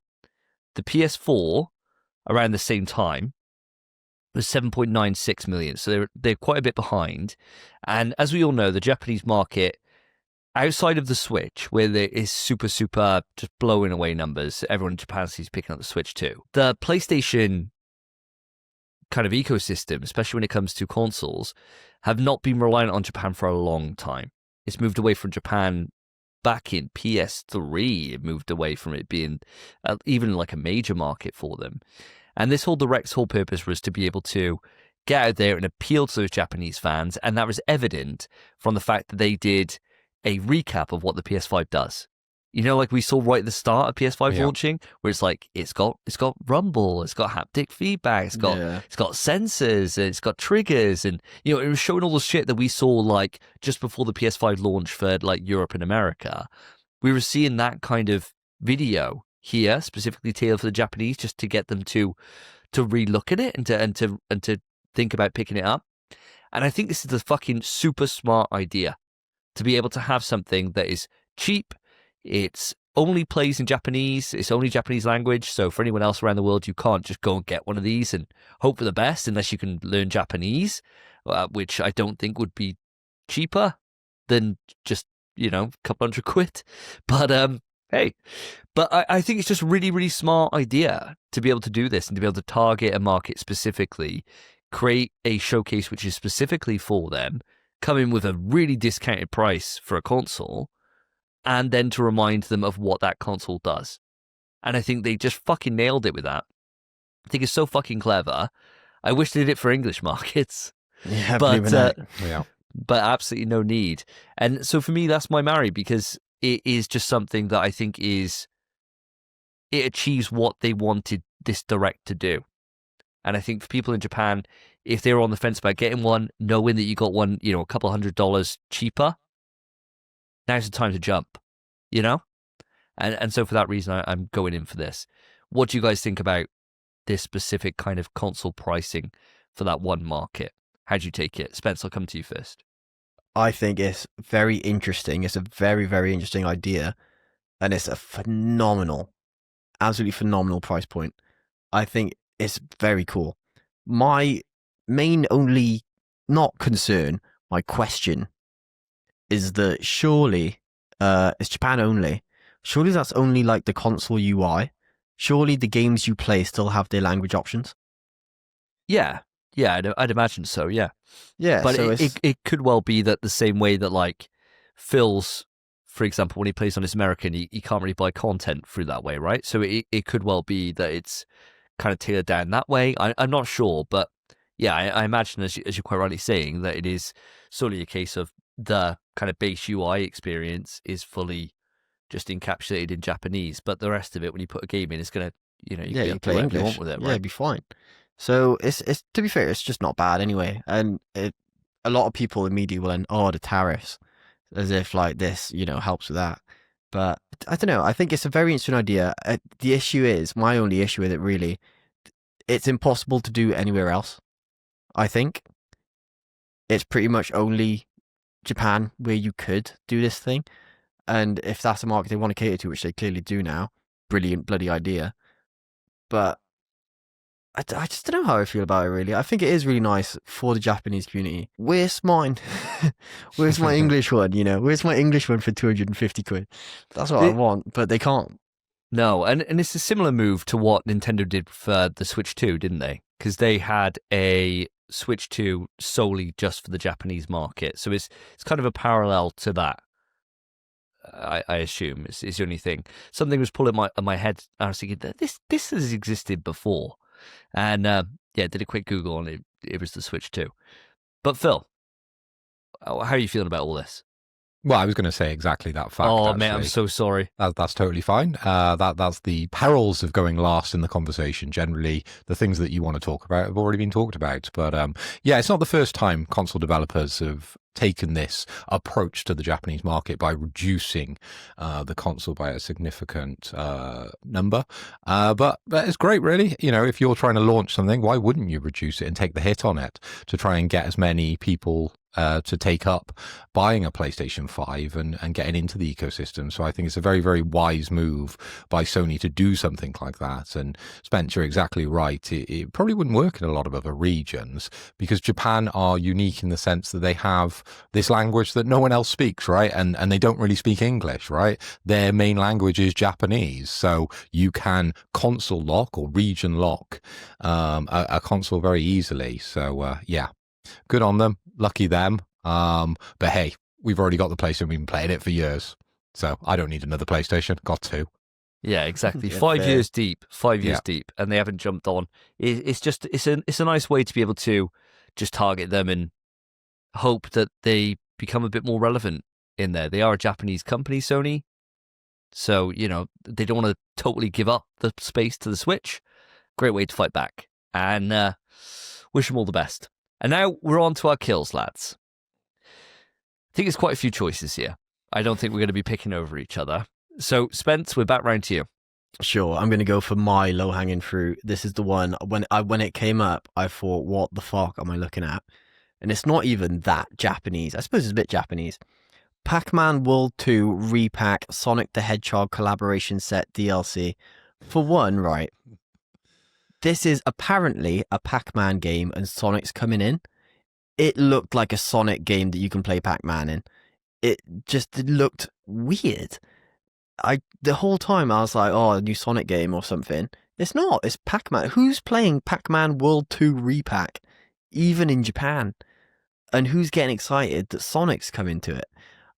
I'm just very perplexed. I will say, though, in its defense, I know I'm killing this off, but in its defense, the DLC looked so expansive and like they were adding so much to it. It looked like a really comprehensible DLC. It looked great. But I'm just confused as to why they're announcing anything for this game and that Sonic's coming to it. Because why wouldn't he? Pac-Man and Sonic been boys since day dot, bro. It just pissed me off seeing it. I thought this is not something. This is a blog post game. And I didn't like that I saw it in the Japan State of Play. Just pissed me off. Yeah, I know what you mean. It was a weird thing. I quite liked the trailer. I thought the trailer was quite cool. Oh, it was great. Yeah, it was great. Yeah, I didn't really have any adverse problems to it, but I totally get what you're saying. I mean, Phil, where are you siding on this one? That's a bit of a difficult one because there's so much kind of nonsense in this State of Play. It's very hard to remember certain specifics of games. It's quite easy just to gloss over it. Okay, it was a Pac-Man game. Sonic turned up. He's cheating on Mario. I think that was our comment, wasn't it? Yeah. At the time. You know, it's usually Sonic and Mario who are buddies, not Sonic and Pac-Man. Like, is Pac-Man relevant outside Japan? Yeah. I mean, he was in Smash, wasn't he? But was he? He's never really been a super popular character, has he? Well, probably not since Miss Pac-Man, no. Yeah. I do That's love a really, Pac-Man. really weird one. It's not a game that I'll be playing in the future anytime soon. Yeah. Well, do you want to bring me on to your kill then, Phil? Sure. My kill, much like you, I'm going to take it in a slightly different direction because it's the other piece of hardware that we saw. And this is something that I don't personally think would work anywhere outside of Japan where, you know, they're not gaming on a big TV in their living room because they just don't have the space for it. So this is the new PlayStation Gaming 27-inch QHD monitor with a DualSense charging hook for Japan. It's just for the Japanese guys that have got small houses. It just isn't going to work in the UK. You know, console people in the UK, unless you're proper hardcore, game on a TV. Yeah, it's dead. Dead before it starts. It's just for Japan. Yeah, you can get in the US too. Yeah, but who's buying it? Well, yeah. I mean, if somebody needs like a new monitor and they get There's plenty of monitors out there. There is so many monitors. I to know. have a PlayStation specific monitor, and the thing they're selling it on is the charging hook. Yeah, it's not doing it's a wonders waste for me, of mate. time. Yeah, it's not doing wonders for me. No. It certainly isn't. This one felt like as if they were like, yo, we got loads of these Sony monitors knocking about. They're like, can you just paint it white? I'm like, yeah. What else should we do to it? And they're like, got a blue LED? Yeah, already done that, mate. Fuck. Put a charging hook on it? Yeah. Yeah. Now fuck it's made for PlayStation. Now it's PlayStation. You need to charge these dual sensors every few hours. Crazy thing to include, but completely understand why it's there for the Japanese market. But if that came on to one of our Europeans, and I couldn't see it coming at Jeff Keighley's show, even though you're saying it's available in the US. Yeah, it's just a pointless bit of kit, really. I was really hoping we'd talk about this because I saw this monitor and I laughed. I thought it was crazy. Not even if it was 4K, I could see getting it. It's not 4K this late in the console generation. We've had 4K for yonks now. It's been about for ages. The box says it does 8K. When, for one, it doesn't. But the box says it does 8K. And the monitor, oh yeah, come on. The box says it does 8K. This monitor that they're shipping, which is perfect for your PlayStation 5, doesn't play them the best it can. Like 5 years in. What the fuck? I thought it was crazy. And then the charging hook turning around just made me chuckle. I thought that charging hook is crazy. Because for one, what if you've got it on the hook and you think, oh, TV's a bit high, let me lower that. Bang! Smashes at the bottom. It's just a bad monitor, I think, man. It's just bad. And they've released the in-zone Sony monitors recently that are beautiful. What are they doing? Tell about the back, mate. And I thought someone would buy this. Some mug. Fortunately, I'm not in there. I don't need a monitor. No. So otherwise, I would be the mug. It can go along with those PlayStation speakers. Yeah, actually, exactly. Spencer said he liked. I do like those speakers. I would like Yeah. them if they had an audio jack. Yeah. They just don't get what people want. It's just like, who needs a PlayStation branded terrible monitor? Why would you not want a good monitor that probably costs about the same? Let's be honest. Yeah. That isn't PlayStation branded. Why are you going for the PlayStation branded one? It charges should your be- pad. It should be better for playing PlayStation on because it's a PlayStation branded one, but it's not. No. Although, to be fair, if you play in performance mode most of the time on a base PS5, you ain't getting 4K anyway. So, but that's, topic for another day. PS6, please save us all. So my kill, lads, and I feel bad for putting this in here because I know there's somebody for here, but I've raged on the fact of sim games that you can just do in real life enough. So I'm putting in Conbini 1 Store, which is coming out in April 2026. And this is a game where you just work in a shop. It's a sim game about working in a shop, stacking shelves, taking money at the till, chatting to customers. That's the game. So out of all the things that you need to sim, why this? You know, like everyone's first job, or a lot of people's first job, is working in like a supermarket.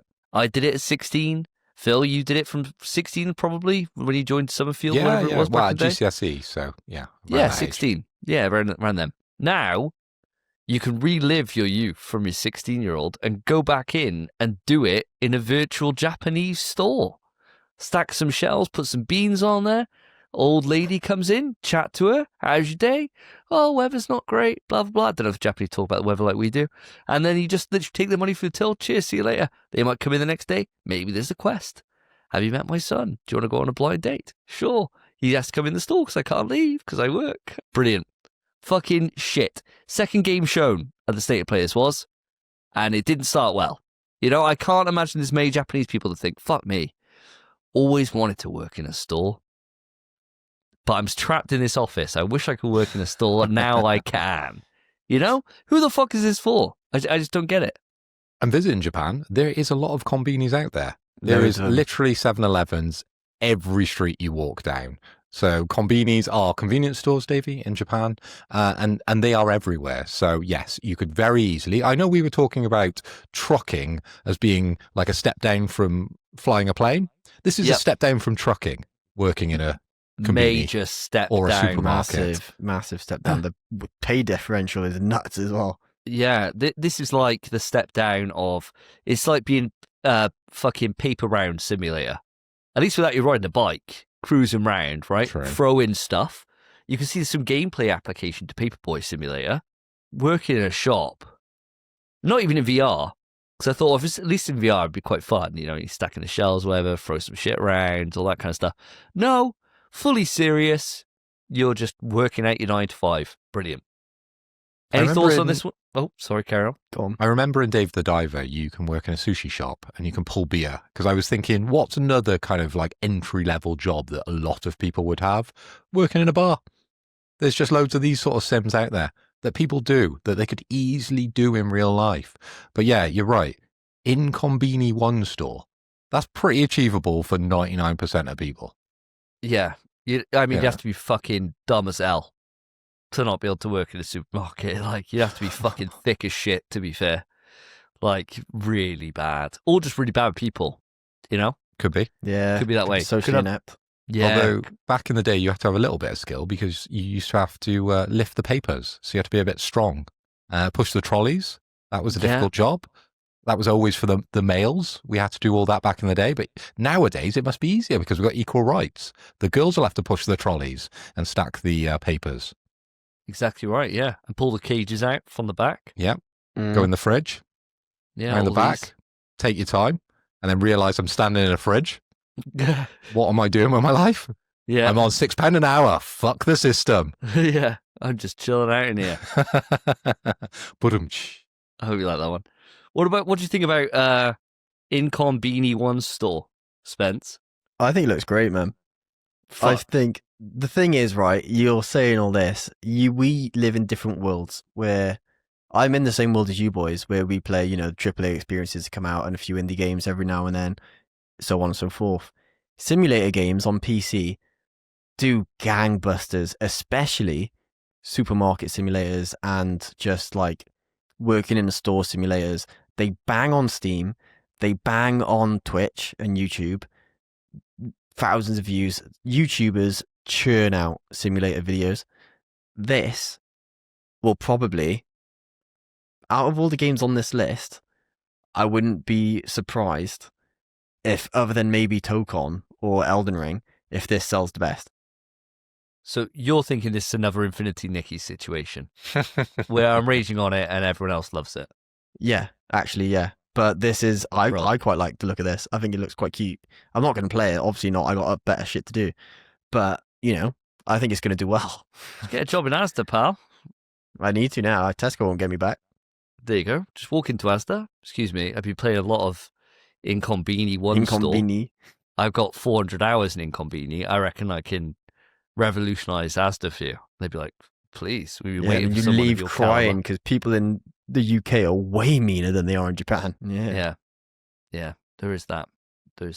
Well, Any other games you guys want to call out on? Or should we just leave it here? Because I got nothing else to talk on here. Nothing at all. I think we'll leave it out to the listeners and the viewers. If they've got anything to say that we've missed out, please write it in the comments below and we'll bring it up in the next show if it's worth talking about, which it may not be because we've been through quite a few games tonight and we're struggling towards the end. Yeah. I must admit. Yeah. There you go. Well, audience, that brings episode 124 to a resounding close. It's been a pleasure to have you with us on this journey, on this epic quest through the PlayStation Nation. And joining me, as always, have been the two lovely, sexy little boys in Phil and Spence. It's been an absolute pleasure to podcast with you boys, as it always is. Audience, if you've enjoyed the show, a couple of ways you can let us know. First, you can write into the email, pstrust@gmail.com. You can hit us up on the socials and write in and say, guys, killed it again. Thank you very much. What you can also do, and the thing I'd prefer, and I will reply to you with if you do put that into the comments or anywhere, put a rating on. Go on to Spotify, go on to Apple, anywhere you consume your podcasts, put a rating onto the show. It really, really does help us find a wider audience. If you're on YouTube, then we are on the drive to 300. Join our little Spartan army. Let's get to 300 before year end. If you're watching on YouTube, then hi. Hit the like button, subscribe to the channel, comment below with anything you want to comment. And Phil does run the comment section on there. So if you're mean, well, or if you're nice and just asking a genuine question, Phil will come for you normally. I've been a lot nicer recently. I don't know if you've been reading the comments. I've been trying to work the crowd a little more than previously. Well, I do check the comments. It's hit or miss, isn't it? It's not fully there. You're not fully reformed. But I'm having a coughing fit from hell over here at the moment. I'm still not well. Audience, I've gone through for you. I'm dying. If I don't make it to 125, then Phil has all my shots. Thanks. Yes. Jesus. And with that bombshell, we shall bring this episode to a close. I've been Davey. I've been Phil. And I've been Spencer. Take care, guys. Peace. In PS We Trust is hosted by Davey, Phil, and Spencer. You can write into the show via our email, pswetrust@gmail.com. Our Twitter is @InPSWeTrust. To find each of us online, follow our Twitters, @SSJDavey, @PhilipHoy, @SpenPie_. Thank you for listening. Take care of yourselves. Take care of each other. See ya.